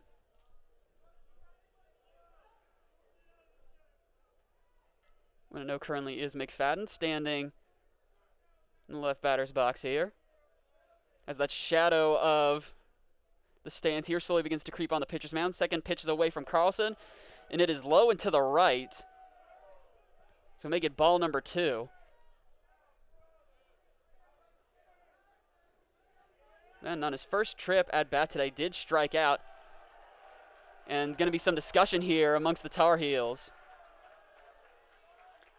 Yeah, so just slightly just get your head back in the game kind of thing. Calm down. You got this kind of talk, because obviously North Carolina got a right-handed guy working there in the bullpen for them over that right field corner. So this is a discussion to really calm down and make sure that they're feeling good and they're getting back in the swing of things. Again, North Carolina did go scoreless at the top of the 5th. Hokies haven't fared much better offensively here at the bottom of the 5th. Currently working with 2 outs. Rumfield is on first, but we still have yet to have a completely scoreless inning here today. That's true, we haven't. And this could be a really big opportunity now. This is where the game wasn't really seen in the first game of the series. How could the defense really stop the offense? We didn't get to see that yesterday. We haven't really gotten to see it too much today. North Carolina pitching has stepped up. Max Carlson has been phenomenal. He's just given up 2 bad hits today. That's pretty much what the scoring has been for Virginia Tech. So outside of that, Carlson's been dealing. The question is, how much longer is he going to be on the mound for the Tar Heels? 2-0 for Madden. Pitches away from Carlson. Hits home plate and then bounces into the glove of Frick, and that'll be ball number 3.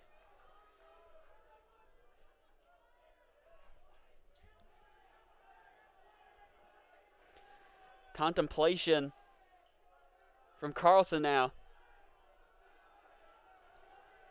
Madden stands ready. Here comes the windup. Thought about it for a second. Throws it back to first. Rumfield trying to get a jump on it. He is safe.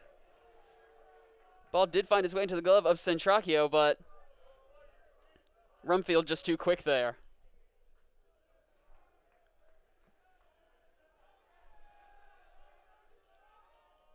Long time waiting on the pitch. Carlson still thinking about it. Tries to throw back again, and Rumfield still there.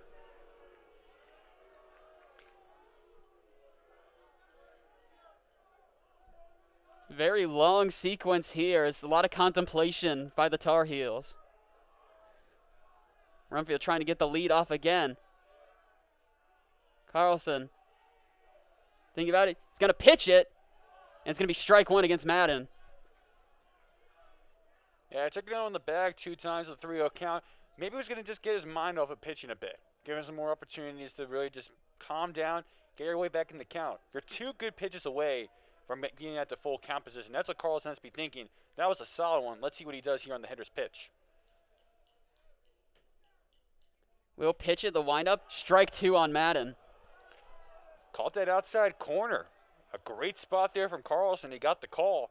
And, you know, this count looked all lost for Carlson. It looked like the Hokies were going to get a runner in scoring position, but then they've crept right back up.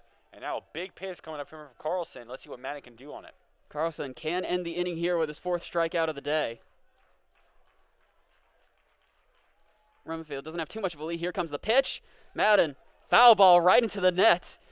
That net wasn't there. That ball might come up and hit us right here in the booth, but foul ball, and it will be a loaded house now for Madden.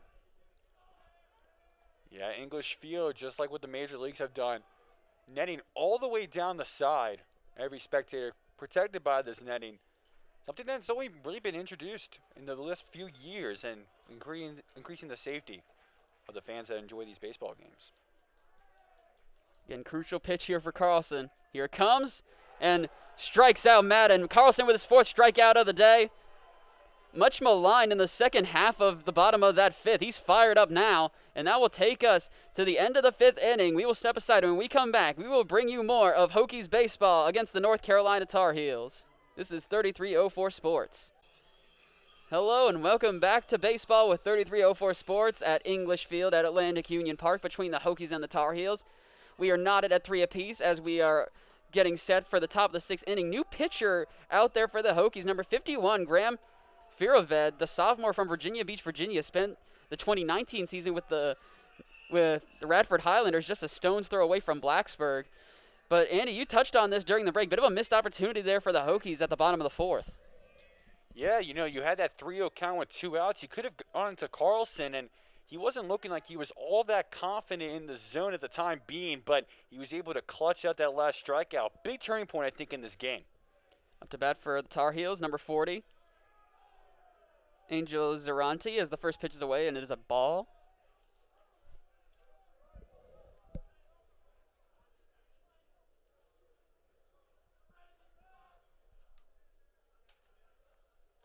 Second pitch on the way from Firoved. It is low, just at the feet of Hunter, down low and to the right. Be ball number 2 for Zaranti. At bat for the 4th time today, does have 1 RBI to his name. Pitches away, and I believe they will call that a strike. And some discussion between Firoved and home plate official Brendan Henson here.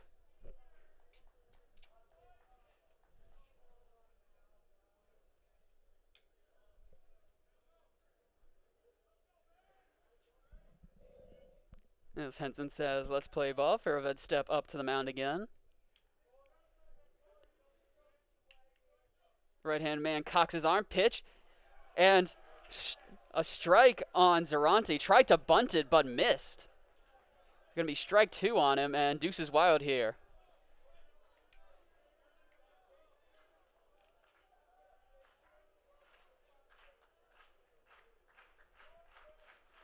Fresh blood Firoved in. Here comes the pitch. It's going to be a foul ball. Hit ground instantly back to the right side of the right batter's box, and still 2-2 for Zaranti.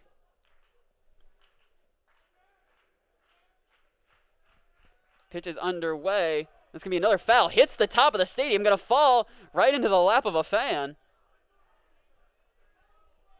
Hit just above the E in Hokies baseball.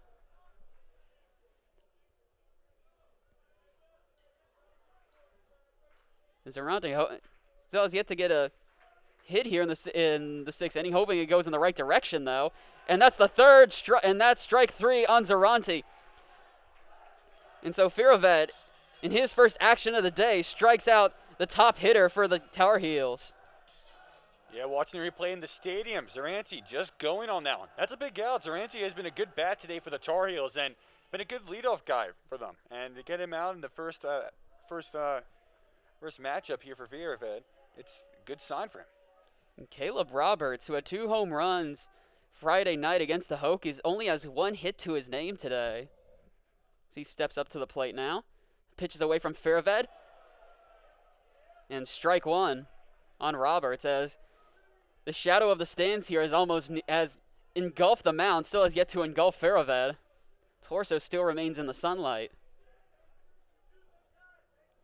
Pitch on the way. Strike 2 on Roberts.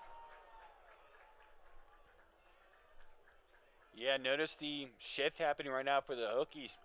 Genthard moving to that right side of that mound. This is something we've seen a lot today from Virginia Tech when the Tar Heels put a left-handed batter in the batter's box.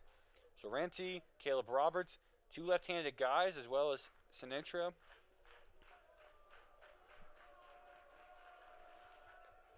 And he's out. I'm going to say safe, and he's going to they're going to call that a hit. Throw it to the first base, and he is out. Is Roberts. Second out of the inning for the Hokies. Hokies fans and Kate Hunter thought that was strike 3 on Roberts, and he was out, but great recognition by Hunter. That play was still going on to send it to the first baseman. Yeah, passed ball, strike, and when that happens, they have to make a quick play on it with Kate Hunter fielding it up and gives them the right to move up to first base. Hunter being quick on it. Rumfield was a little slow there, but made sure to get the play done. But quick awareness there from Hunter and Rumfield to make sure that play wasn't out. And Firavet, his earlier strikeout against Zaranti was his first strikeout of the season for the Hokies. At bat now for the Tigers, Justice Thompson. Yeah. Strike 1. No, strike 2, call it. Yeah, so 2 strikeouts now for Firavet to get things going. Firavet can salt the 6th inning away right here. Strike 3! And Firavet comes off the bench and delivers 3 straight strikeouts for the Hokies, and the bench is fired up.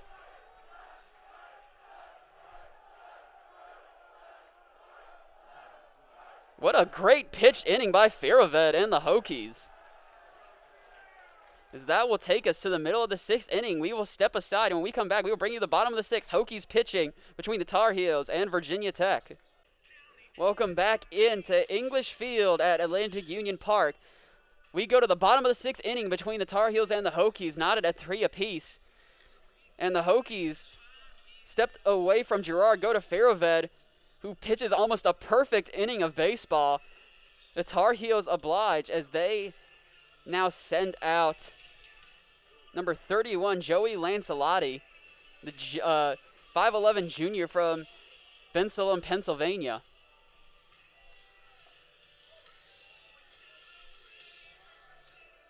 And both teams gone a little bit cold batting-wise. Hokies had an opportunity at the bottom of the 5th, couldn't capitalize. And as goose eggs are starting to fill up that scoreboard to the right of us here at English Field. Yeah, Lancelotti, he transitioned from the starting role into more of a team closer in that 2019 season, but he threw a team-high 24 and a third inning in his 4 appearances in the 2020 season. This is a guy that can go long in the game. This might be the guy that the Tar Heels may stick with for about 2 or 3 innings. So let's see if the Hokies are able to get to Lancelotti quickly and get their lead back. At bat now for the Hokies is number 23, Tanner Thomas. Thomas, his 3rd trip at bat today. Pitch from Lancelotti is low between the legs of Frick, and that's going to be believe, yes, that will be ball one.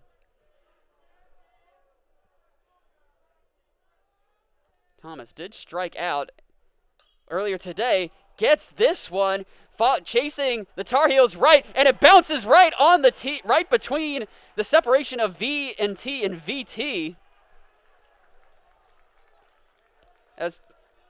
As Thomas will find his way to first base. Looked like it was going to be an easy pop fly for the center fielder, Justice Thompson, but stopped short and bounced right on right at the center of the Virginia Tech logo. Yeah, that's another blooper that just goes the way of the hitter sometimes, you know, right in the middle of everything that's happening. Lancelotti, the right-hander from Pennsylvania. Here comes the pitch. Gonna be a ground ball, and that's gonna get Thomas to second base and in scoring position. Well, that's been some great play right now by Thomas. He got that blooper, and then a wild pitch from Lancelotti gets away from Frick, and Thomas taking advantage of it, stealing a base and putting himself in scoring position. Haven't seen a lot of the Hokies being able to get in this kind of position now, Aiden. They had that opportunity with 0 outs on the board. Schobel at bat. This one gets away from him again, and Thomas going to make a break for third base. Bit of a collapse of catching by Thomas Frick here, and it's cost the Tar Heels. There's still no outs and 2 balls for Schobel. Yeah, now you're going to have a runner on third with no outs. You're going to see the infield press in now for the Tar Heels. They're going to take anything in the infield and may go home with it. Anything to just put right above the infielder's head, the Hokies have the lead. And this one off the pitch, going to be a foul ball right into the net, across that cursive Hokies logo.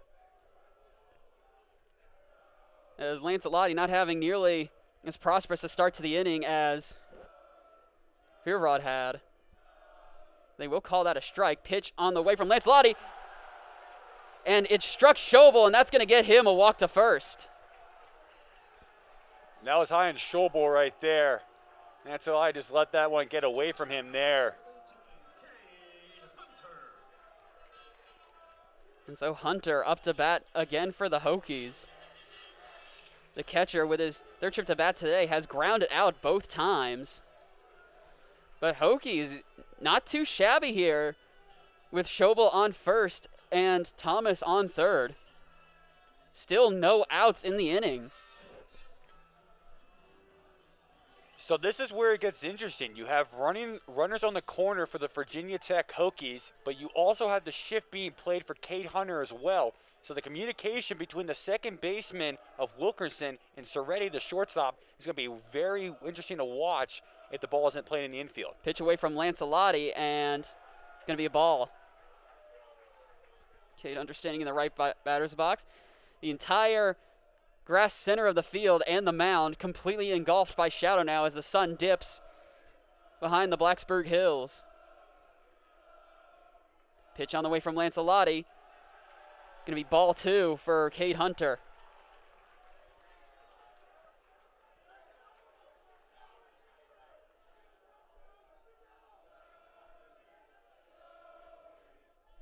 Chance to put Schobel in scoring position. Lancelotti tries to go back for it. Schobel trying to get a head start, but ever alert was Centracchio, the first baseman, but Schobel will get back safely. You hear the Hokie fans saying Joey, the first name, Joey Lancelotti, something we saw in the NL wildcard with Johnny Cueto back then. Schobel trying to steal second again, no go for him.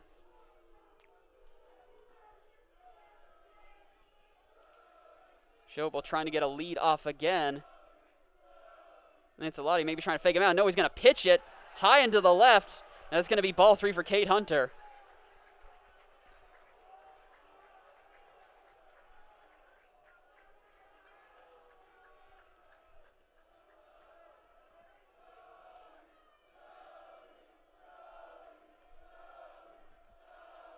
Pitch on the way from Lancelotti, and strike 1 on Cade Hunter.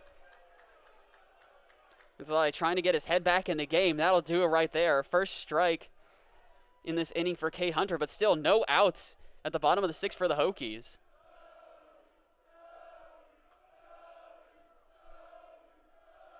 Ancelotti, the pitch.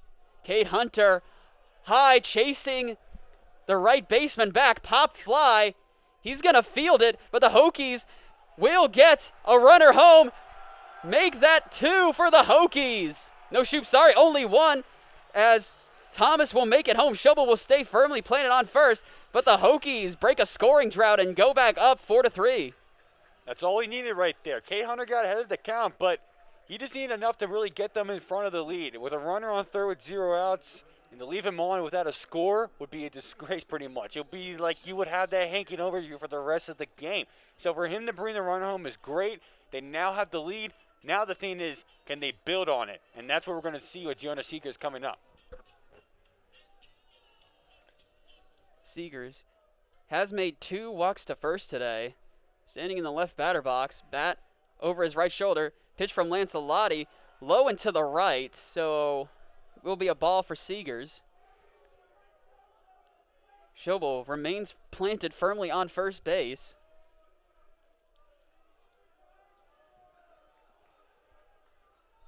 Lancelotti, the pitch. High and to the left, right around the midsection of Seegers, and it's going to be ball 2. You know, inside pitch right there. Last right-handed guy he faced was Schobel. He got him on the upper half of his body. Was close there again. The pitch trying to get back to Schobel. Dives right hand first onto first base. Safe. Has tried that a couple times so far. Still yet to break away. Here comes the pitch. Inside middle, and that'll be a first strike on Seegers.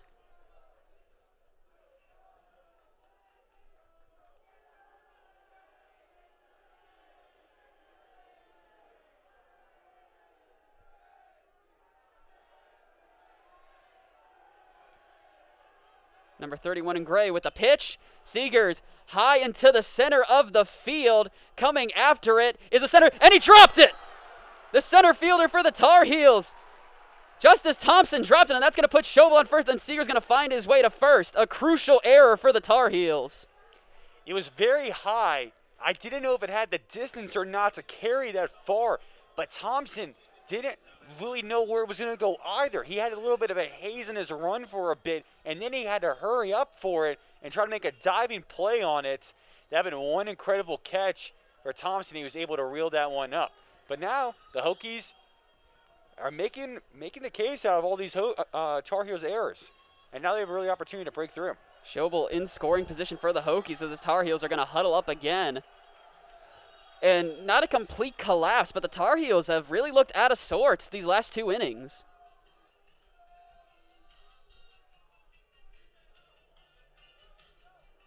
As Genther waits patiently, will make his 3rd trip at bat today. Struck out earlier and did ground out as well. Hokies looking to expand on their 4-3 lead. Yeah, and I won't see really much changing right here, right now for the North Carolina Tar Heels. They have a guy working out there in the bullpen for a bit, but I think it's a little too early to really pull the plug on who you brought in as a relief pitcher. He has one out, and honestly, it's been a couple small ball tactics the reason why the Hokies are in the position that they are in.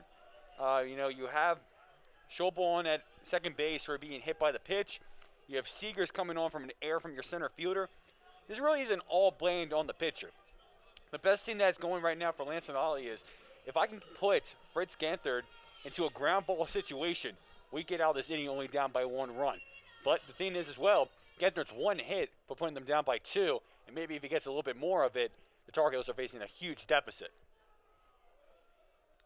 Lancelotti pitches away, hits the turf. Schobel makes his way to 3rd, and Seegers likewise to 2nd. Another crucial error there for the Tar Heels, and Thomas Frick, don't know if it's the cold shadows creeping in, but he's had trouble fielding them in these past 2 innings. Yeah, it looks like Lancelotti's pitches are just getting away from him a little bit here. Look at what he's had. He's had a difficult time so far today with some wild pitches. Crisp 45 degrees in Blacksburg. Feels like a crisp 39 as the sun dips ever lower over Blacksburg, Virginia, as it is 5:30 p.m.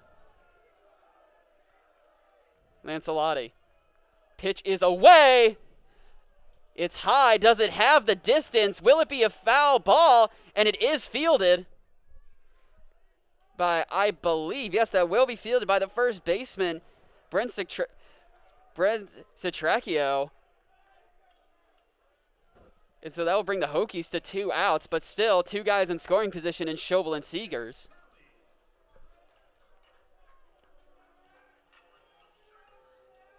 And Jack Hurley will return to the plate for the Hokies, his 4th trip of the day.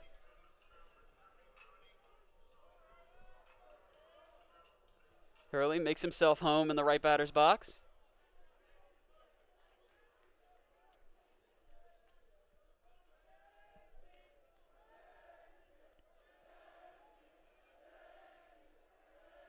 Lancelotti, the windup, the pitch. Be strike 1 on Hurley. That Papa puts him in a good position for North Carolina. And, if he gets a little bit more on that, say that ball goes 50 feet more that way down the field, down the right field line, you have the opportunity of maybe saying Schobel comes home. That was too close for him to do that. So for North Carolina, they may be able to catch a break here if they're able to get through Jack Hurley. Hurley, ground ball, missing it is the first baseman, and Schobel will make it home. Seeger's in pursuit right behind him. He'll get home as well. Hurley to second, and he's out, but the Hokies still notch 2 runs out of it.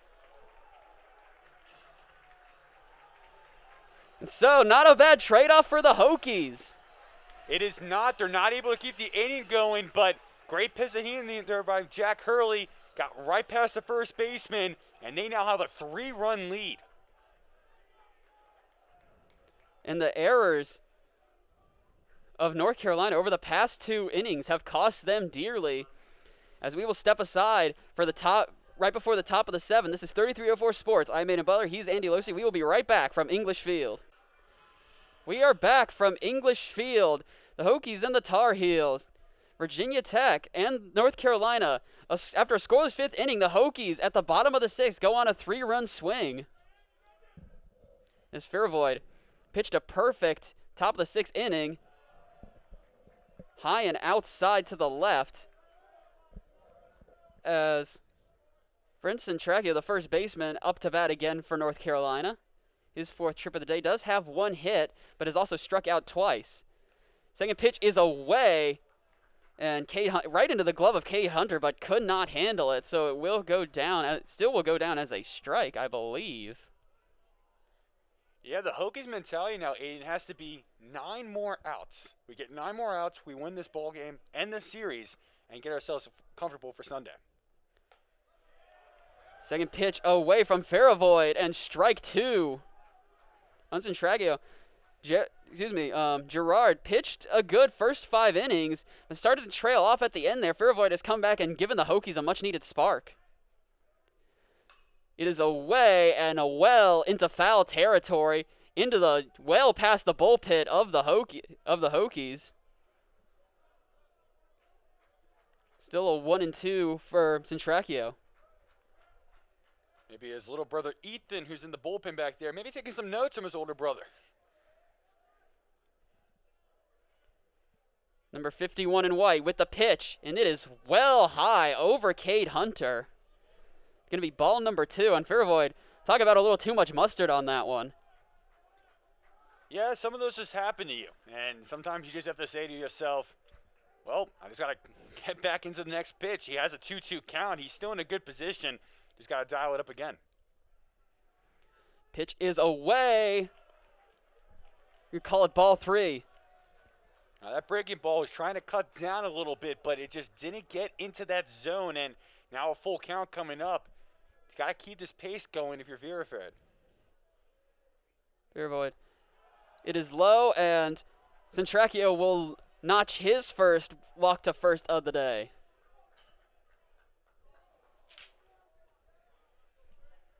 And up next to bat for the Tar Heels, it will be the catcher, number 52, Thomas Frick.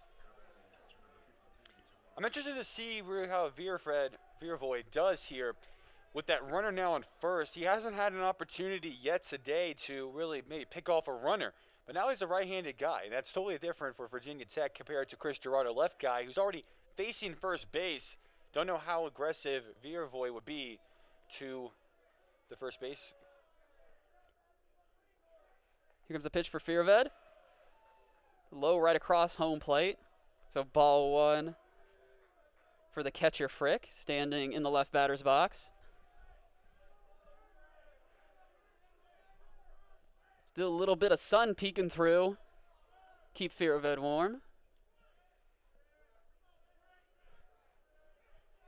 Comes the windup. It is away. Outside and to the right. Strike one on Frick.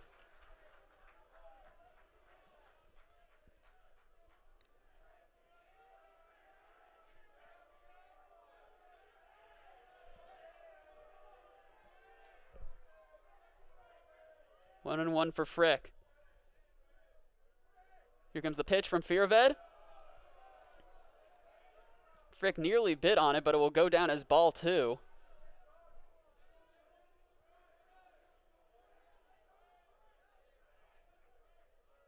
Two and one for Frick. Pitches away from Fearved. Strike two on Frick. Very similar to that last pitch, but just a little more to the right of Hunter, and that was enough to get the strike.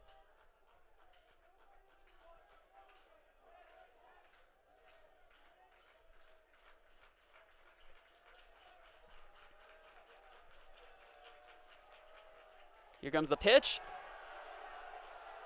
And they will call it, yes. Another strikeout, the fourth career strikeout for Fearved.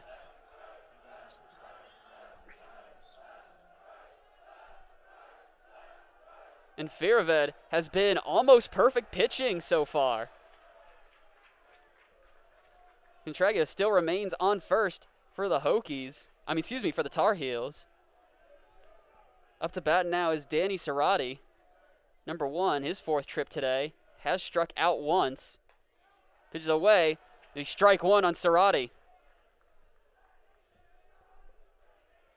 It's a big at bat. You guys, as a pitcher, when you see your offense kind of get a lead, you start thinking to yourself, I don't have to pitch as well. I can go out there and just do the same thing I've been doing all the time. But then that can kind of mess with you mentally.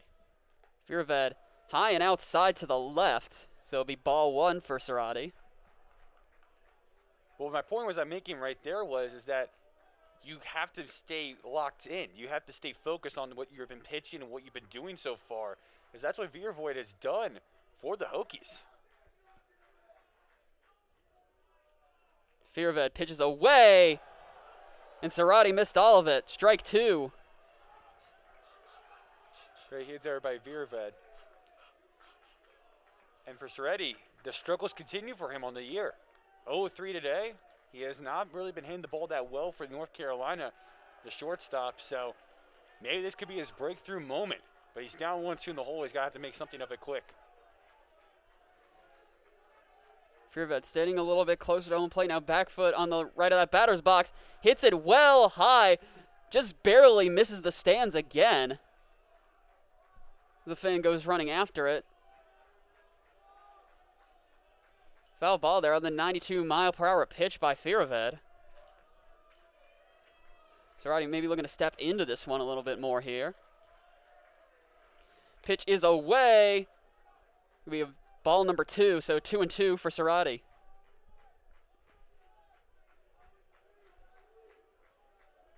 Zatracchio still remains on first for North Carolina. Hasn't had much of a go at it, trying to steal second. Fearved pitches away, high, and another foul ball over the roof of the stands of English Field. Can Veervev end the at-bats? He could not do that recently in this inning when he let Frick go to the first base, or Centenario out to first base. Pitch is away, strike three, he's out, is Zarate. 5 of 5, Aidan, when striking out. He's been dialed in. And keep in mind, this is Firoved's first action as a Hokie, and he is delivering in a big way. Up to bat now for the Tar Heels, number 24, Max Troiani. Yeah, it's going much better than his first appearance as a Hokie. His second is much, much better. He allowed one hit in his first appearance. Wasn't able to really get an out in that first appearance that he is, but now he's got an inning and 2/3, and he's got 5 strikeouts to his name. Been doing it well today. Max Troiani, his third appearance today, does have 2 hits, but strike one there. Does have 1 walk to first, does Troiani as well. 1-1 now. Wind up from Firoved, strike 2, missed all of it. Yeah, Firoved is just doing it all right now. He's just locked in and pitching what he wants to do. He's got 2 strikeouts this inning with his batters looking, and now he's ahead in the count once again. Here comes the pitch. And disagreement from the Hokie faithful, as they thought that was going to be strike 3, but instead it will be ball 2.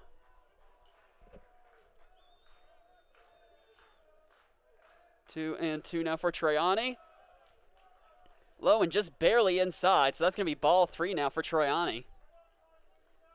Yeah, you know, you look at Troiani, you look at the board, Aidan, 7.750 this year. He's been doing great when he makes the contact. Only 4 at-bats, but he's been paying it off. Maybe he can do it again.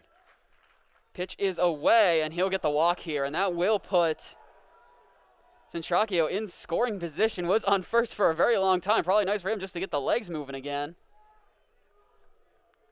Yeah, it's up to bat now for the Tar Heels. It will be number 10. It will be number 10 for the Tar Heels, Mac Hovath. Yeah, came in as a third baseman. Now he has his first at-bat of the game. He's been on that defensive side for a few innings now for the Tar Heels. Now they get some action going. 1 hit on the year on 20 at-bats. He has struggled early making contact. And today, of course, his first at-bat. 0-3 yesterday against the Hokies and wasn't really able to get anything going. He struck out twice. He has 7 strikeouts on the year. He has 3 walks. If he can get a second hit of the season, Aidan, the Tar Heels will probably cut into this deficit. And then it'll make things a lot more interesting here at English Field before we stretch. Hovath, the freshman out of Rochester, Minnesota, a alumnus of the IMG Academy.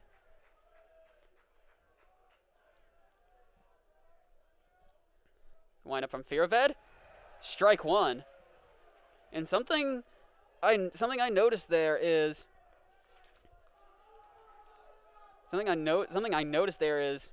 Troiani trying to get the lead on first. Rumfield standing back a little bit. Strike 2. Swing and a miss again. Yeah, that's just a sign that you can already tell from here that you're just focused in on this batter. They know that Horvath isn't the greatest hitter on the North Carolina Tar Heels roster, so let's get through the at-bat, and then we can go into their dugout. Horvath, the pitch. Low, maybe ricocheted off the turf, but it will be ball 1 for Horvath. Standing in the left batter box. All of English Field almost entirely gulfed in the shade now. Firoved steps into it. It'll be ball 2 now for Horvath. Yeah, now we got our Deuces Wild opportunity. There's 2 balls, 2 strikes, and 2 outs. The thing is, though, is that you look at this at-bat, Horvath has slowly worked his way back. He probably feels as if he has the momentum now. Horvath, the pitch. Swing and a miss, and strikeout number 6 for Firoved. And a very amped up Hokie bench, as that will take us to the middle of the 7th inning. The Hokies have shut out the Tar Heels for the past 3 innings. Currently, as it stands, a 6-3 Hokies advantage. We will step aside, and this is baseball between the Hokies and the Tar Heels at 3304 Sports. Hello, and welcome back into 3304 Sports as Sweet Caroline cascades down over English Field. The Hokies with a 6-3 advantage over the Tar Heels now at the bottom of the 7th. Firoved has pitched excellently through 3 innings. For 2 innings. Still remains Lancelotti on the mound for the Tar Heels in the second half of this game. Up to bat now for the Hokies, number 19, Gavin Cross. Hasn't had the best day as second pitch underway, and it is a ball. 1-1 now for Cross. Hokies still looking for the opportunity, though, Aidan, to really put this game away. And this could be a good chance. Lancelotti pitches away very far outside. Great snag there by Centracchio, and it will be ball 2 for Cross.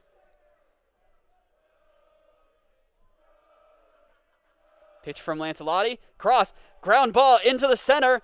Trying to get the pitch back, and great recognition there by the shortstop of the Tar Heels, Danny Zarate, who sends it quickly to Brent Centracchio, and it will be the first out of the bottom of the 7th for the Hokies.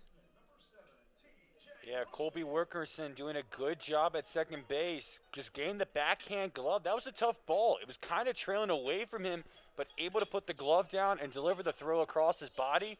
That's one of the best defensive plays we've seen all day, Aidan, and it came at a really good time for the Tar Heels to have one. Rumfield will step up now, the first baseman in the right batter box. And some discussion between home baseman Brandon Henson and head coach John Sheff of the Hokies. Yeah, we might be seeing a change in who's hitting in the order. But right now, Rumfield's still out for them. So not going to change much right now, but might see something later on in the inning. Lancelotti to pitch, Rumfield at bat. Pitch is away, and it is high, going to the left. The catcher trying to get after this one, and it's an error. Neither could get, foul ball. No one could get to it to get the out. Mackworth the catcher, Thomas Frick, as well as Mac Horvath, both trying to go after it, but to no avail, so it will be a foul. Yeah, and they're in the shift right now. So Horvath is in the shortstop position. So we had to trek all the way from shortstop to right by the Atlantic Union Bank logo. Well past third base. That's going to be strike 2 on Rumfield. Hokies already with one out here at the bottom of the 7th. Lancelotti, the windup, the pitch.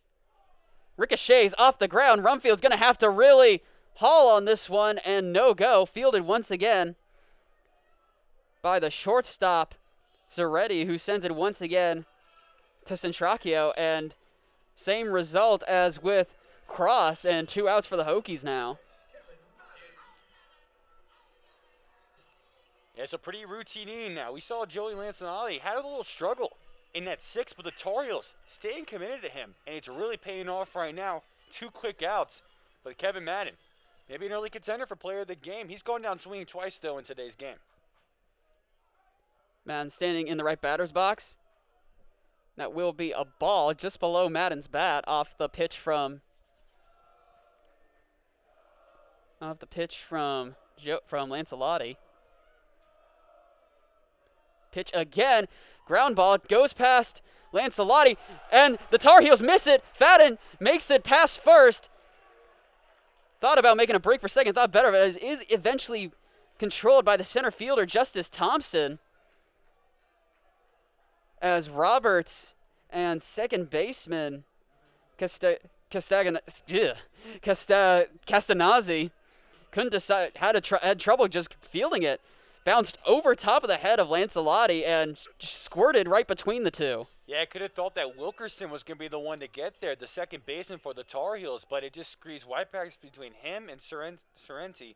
So now a chance coming up for Tanner Thomas to really try to maybe break open this game a bit. Tanner Thomas up to bat now, goes between the legs of the catcher, and Madden will easily make his way to second base. Again, Thomas Frick has had trouble fielding them in the later half of the contest today. Yeah, it's the 4th wild pitch by Lancelotti in 1 2/3 inning. There's some communication problems going on between him and Frick right now, so they got to figure that one out, because moving the runners into scoring position for the Hokies cannot be that easy for North Carolina. Thomas standing in the right batter's box, pitches away, another ground ball, chasing it back to the shortstop, and it will be fielded, and that will take us to the end of the 7th. For 3 straight times, it was Danny Zarate, the shortstop, and first baseman Brett Contracchio working in tandem, got all 3 outs in that inning there, at the bottom of the 7th inning there. So we will step away. There's still 2 innings remaining here, but for now, it is 6-3 Hokies. This is 3304 Sports. Welcome back into 3304 Sports. We sit just at the start of the top of the 8th. Hokies with a 6-3 advantage. And so after Firavid pitched almost perfectly during his time on the mound, a new face on the mound for the Hokies this game, as it is number 16 for the Hokies. Matthew Silverling, the freshman. Yeah, so yesterday we saw Silverling pitch for the Hokies. Tar Heels got the best of him, made him. He was not able to record a single out, and he gave up 2 earned runs. So today, maybe you'll have a better luck against the North Carolina Tar Heels. He probably won't be the one who's closing things up for the Hokies today, but it does look as if he might come out here and try to pitch himself a full 8th inning. First pitch is underway, low outside to the right, so ball 1. New face at bat for the Tar Heels, Kobe Wilkerson, the freshman from Oxford, North Carolina. Standing in the left batter box. And strike one for Wilkerson. And you mentioned 21 strikeouts yesterday by the Hokies. Silverling didn't have a single one. They have 14 today. Maybe he'll get involved in some of the party for strikeouts. Pitch is away from Silverling. Very inside, low and to the left. So it'll be ball 2 now for Wilkerson.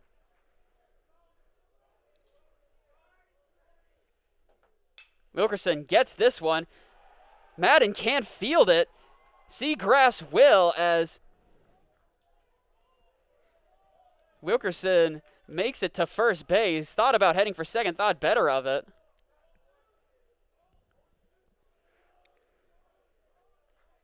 And so Silverling will give up his first hit of the evening. Yeah, so Wilkerson gets his first hit of the season for the North Carolina Tar Heels. So congratulations on that one, Wilkerson. And now he's got a big opportunity now as a key runner for the Tar Heels. And work our way back to the top of the rotation. Angel Zaranti, and now it's another ground ball fielded at second base. It's going to be out, and the double play, hopefully, and they're going to say he's safe. And a cascade of boos rains down on English Field. Man, Zaranti's in the leadoff spot for a reason right there. He beat at that throw. That looked like it was going to be an easy 4-6-3 play. Strobel with a nice fielding. Give it to Genter, and Genter had to come off the base a little bit. And looks like Coach Chef having a word. Looks like we may get our 4th review of the evening. Yeah, so they'll talk this one over and see how things looked. But with Genter removing himself from the bag and throwing across his body, may have made the throw a little bit more difficult, and he couldn't really dial it in. But if this call gets overturned in the Hokies' favor, a big double play here. It is. And for Silverling, who had his struggles yesterday, he will feel much better about himself if that's the reason what happens. And just that, we will get the 4th review of the day from this ACC crew. David Pritchett right there. Almost simultaneously did Zaranti get to the base, and Rumfield secured the pass. Another big review here. Yeah, looking at the review, I think Zaranti's going to beat the throw. I think he's going to get in there safe, and I think North Carolina is going to have a runner on. But if that's the case, that's why you cannot give up on the play. You know, young kids watching out there, you got to beat out every throw you get the opportunity to. That was not as fast to Strobel as he probably wanted it to. Strobel probably should have done a better job at attacking the ball and then pitching over to Genter, who could have delivered the throw. But looks like Zaranti is going to be safe at first, and the Tar Heels are going to have one out next to their name. And Silverling still trying to stay loose, throwing a couple practice pitches to Hunter here. Only a few streaks of sunlight remain on English Field. Yeah, we just had 6 p.m. here at Blacksburg, Virginia, the 3-hour mark. And it's been a good one here, Aiden. Oh, very good one. This is what we come to expect. 2 top 25 teams, only separated by a spot. Hokies coming in at number 24 following a series win over number 6 Miami. The Tar Heels coming in off a series win over number 12 UVA. So a very loaded ACC conference this year that the Hokies, after their victory over the Tar Heels last night, sit atop of. Yeah, it's not too early to think about the standings and everything, but, these weekend series for Virginia Tech, this is a tough stretch. Going down to Coral Gables is something that not many ACC teams do well, and they were one of the teams that did well. Now they come back to English Field. They are allowed to have fans in for the first time in the weekend series, so students, general admission. It's a good weekend with temperature-wise, and it started off well. And now you've played a great about 17 or 16 innings and the whole weekend going on for the Hokies. So the thing is now, how do we keep it going? Because next week you got Florida State Seminoles, and that's a good ACC opponent here at English Field. So a lot looking forward to Virginia Tech. This is a tough conference, though. You win games in this conference, you're going to be one of the best in the nation. Virginia Tech is dialing up right now, looking like they're one of the better teams in the nation, the way they've really been playing in this constant stretch of a schedule. As thought the officials were coming back out of a bad view of it, saw the gate was open, but John Sheff, in his 6th year as head man of the Hokies, has 7 NCAA tournament bids to his name, but none of them with the Hokies, and this is the first time since 2013 that both the Tar Heels and the Hokies have played against each other ranked in the top 25.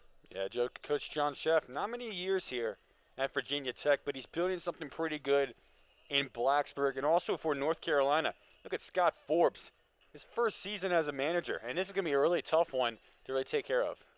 And call is confirmed, safe, but still the out at second. So Caleb Roberts will step up to bat again for the Tar Heels. And don't mean to beat a dead horse here, but had 2 home runs for the Tar Heels yesterday. Still only 1 hit, so if the Tar Heels ever needed him to step up now, it would be this time right here.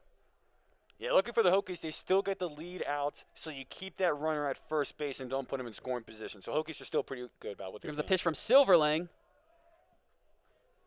Roberts had to jolt back a little bit, so it will be ball 1.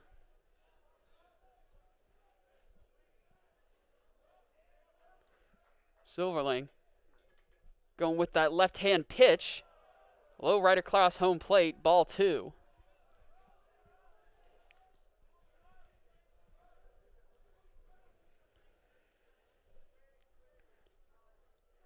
Number 16 in white, the windup, the pitch. Ground ball, hits the baseline. It's fair ball, and Rumfield gets him out at the first after it was fielded, I believe. Yes, fielded by Schobel on that one. But Tar Heels, with 2 outs, still have a man in scoring position on second. Yeah, that runner moves over to second from first, Aidan, but I think that was a very smart play made there by the freshman.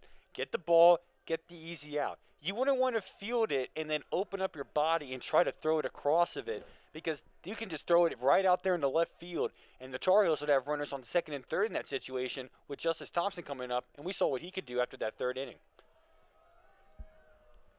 Justice Thompson with a lone Tar Heels home run today.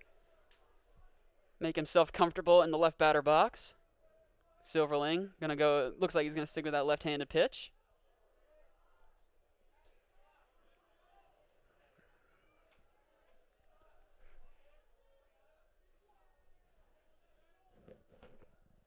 Wind up, the pitch. Strike 1 on Justice Thompson. Yeah, look at the bullpen for the Virginia Tech Hokies today. That's going to be the talking point of this game, Aidan.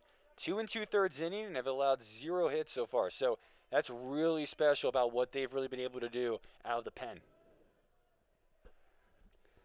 Pitch away from Silverling, ground ball, cross the middle, right across that maroon VT. Gunning for home is Angel Zaranti.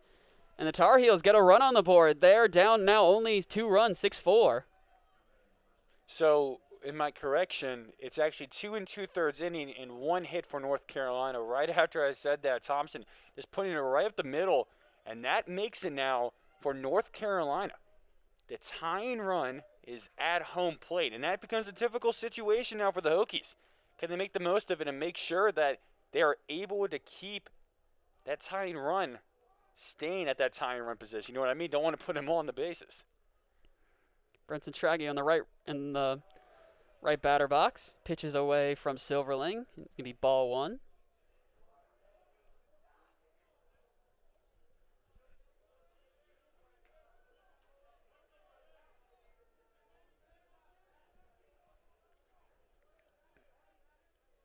Silverling the windup, the pitch.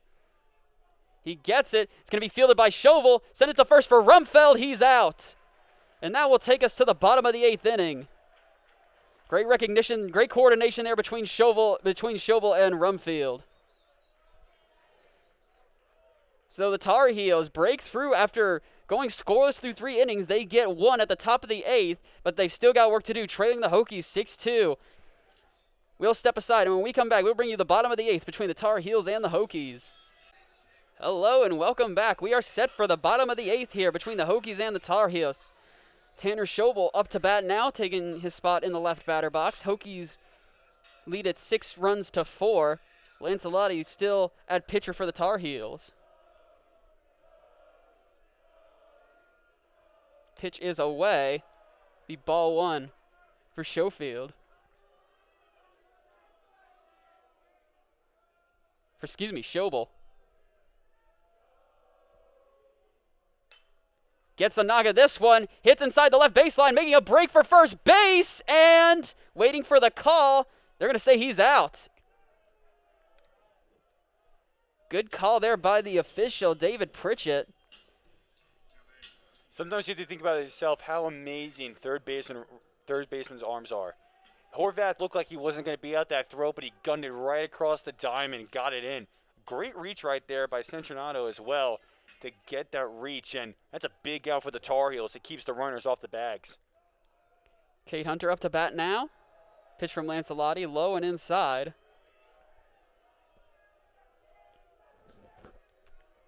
Yeah, Hunter today, he hasn't gotten a hit, but he does have an RBI to his name, so he's still been a productive role for the Hokies. You strike one on Hunter there off the pitch from Lancelotti right across home plate.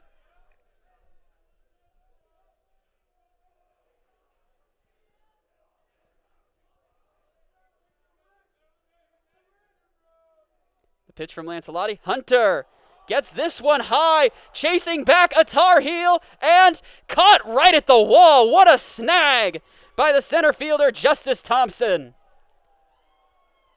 Great catch by Thompson. Great awareness. You know, one of the scariest things is when you're running back and you see the dirt. Can he make the catch? And he does. And Thompson reels in a great grab. And for that reason, that keeps it a 6-4 ball game. That might be critical going forward, but Hunter got about 402 feet of that one. But Thompson, pretty tall center fielder. Wasn't much there. He got a little contact, was able to reel in the catch. And right now, Carolina's having a very great 8th inning. Seeger's at bat once again. Quick pitch from Lancelotti and strike one on Seegers.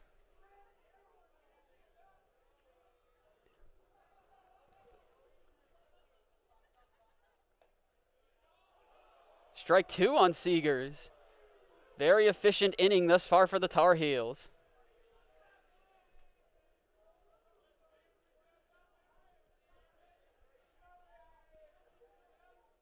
Number 37 in white awaiting the pitch.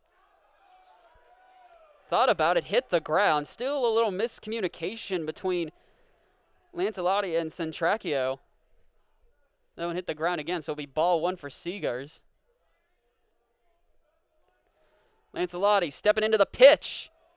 Low again. This time Centracchio does field it. Be ball two for Seegers.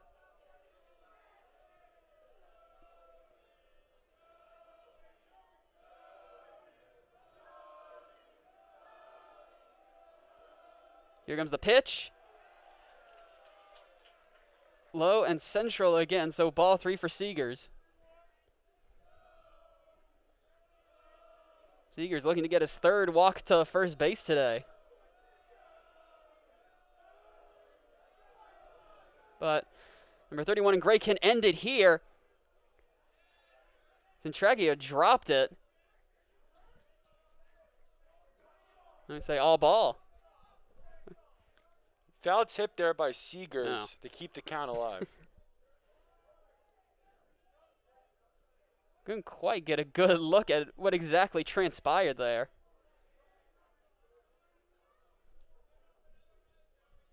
So they will call it a foul. Still, 3 balls and 2 strikes for Seegers. Ancelotti can end the 8th inning here.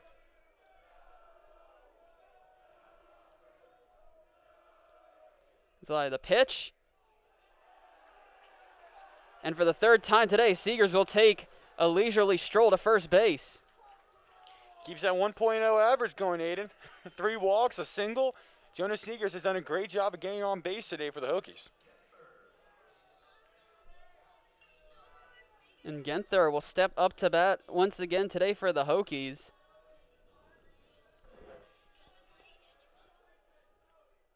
It's been about 3 times, has 1 strikeout. 1 ground out and the pitch gets all of this one. Does Genther. Justice Thompson on the pop fly. Got it. 2 big snares by Justice Thompson will end the 8th inning. And at the bottom of the 8th, the Hokies clinging to a 6-4 lead. We will step aside. When we come back, we will bring you the 9th inning between the Hokies and the Tar Heels. And then there was one. It's the top of the 9th inning between the Virginia Tech Hokies and the North Carolina Tar Heels. The Hokies currently clinging to a 6-4 advantage in the run department. Silverling will remain at the mound for the Hokies. Out to bat now is number 52, the catcher Thomas Frick. First pitch is away. The inside to the left, and it'll be ball 1 for Frick.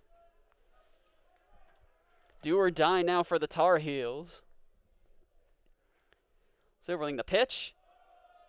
Hunter dropped it, so it will go down as ball number 2.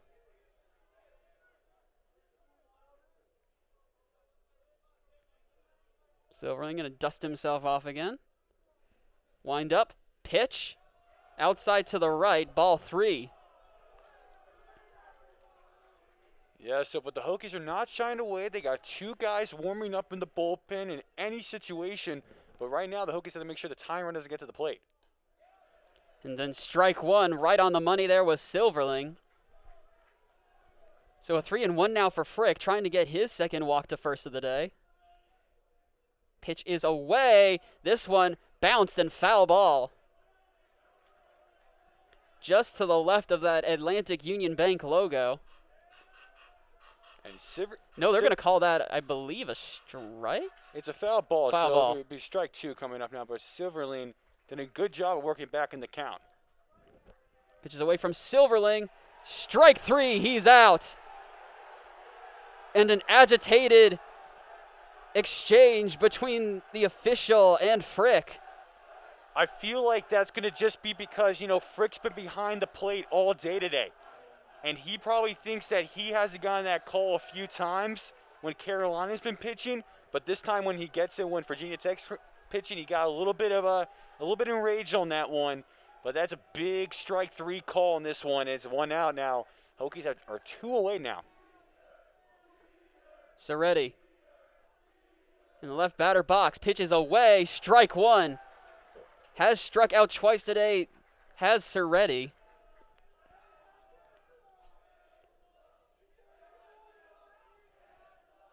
Silverling, the windup. The pitch from the left hand skids across the turf into the left glove of Hunter, so it's going to be ball 1 for Zarate. Yeah, Zarate, he's due. He's 0-4 in today's game, man, and if he's going to find a moment, it's going to be right now. Wind up from Silverling. Got it. Going to be fielded by Schobel. Quick pitch to Rumfield. He's out. And the Hokies are 1 out away from taking the series over the Tar Heels. They can really feel it now here in English Field, Aidan. I think like they got an opportunity now doing that. But Max Tirani, he's been able to get on base out of all 4 at-bats today. So now the thing is, he's got to get on for a 5th. That's a tall order for him to do, but he's been able to do it all night. Can the .500 senior keep the Tar Heels alive? Pitch away from Silverling. Strike 1. And the Hokie faithful in attendance today can nearly taste it, but still 2 strikes to go. Silverling, second one on the way. Be ball 1 for Troiani.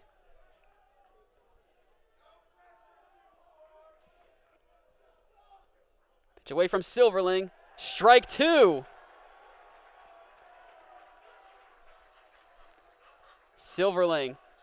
Tar Heels are down to their last strike. 1 play at a time. He can end it here. Hokie faithful getting into it. And Troiani asks for more time. Trying to get the Hokies out of his head. Silverling, the windup, the pitch. Good ground ball at third, trying to get it quickly to Rumfield. He's out. Ball game, Hokies. Your final from English Field, 6-4 in favor of the Virginia Tech Hokies, and they will claim a 2-0 lead over the 3-game series with the Tar Heels. A great result for Virginia Tech. They've technically won the series against the Tar Heels. Now they have one more opportunity on Sunday to sweep them, but today was a great game. Yesterday was the offense.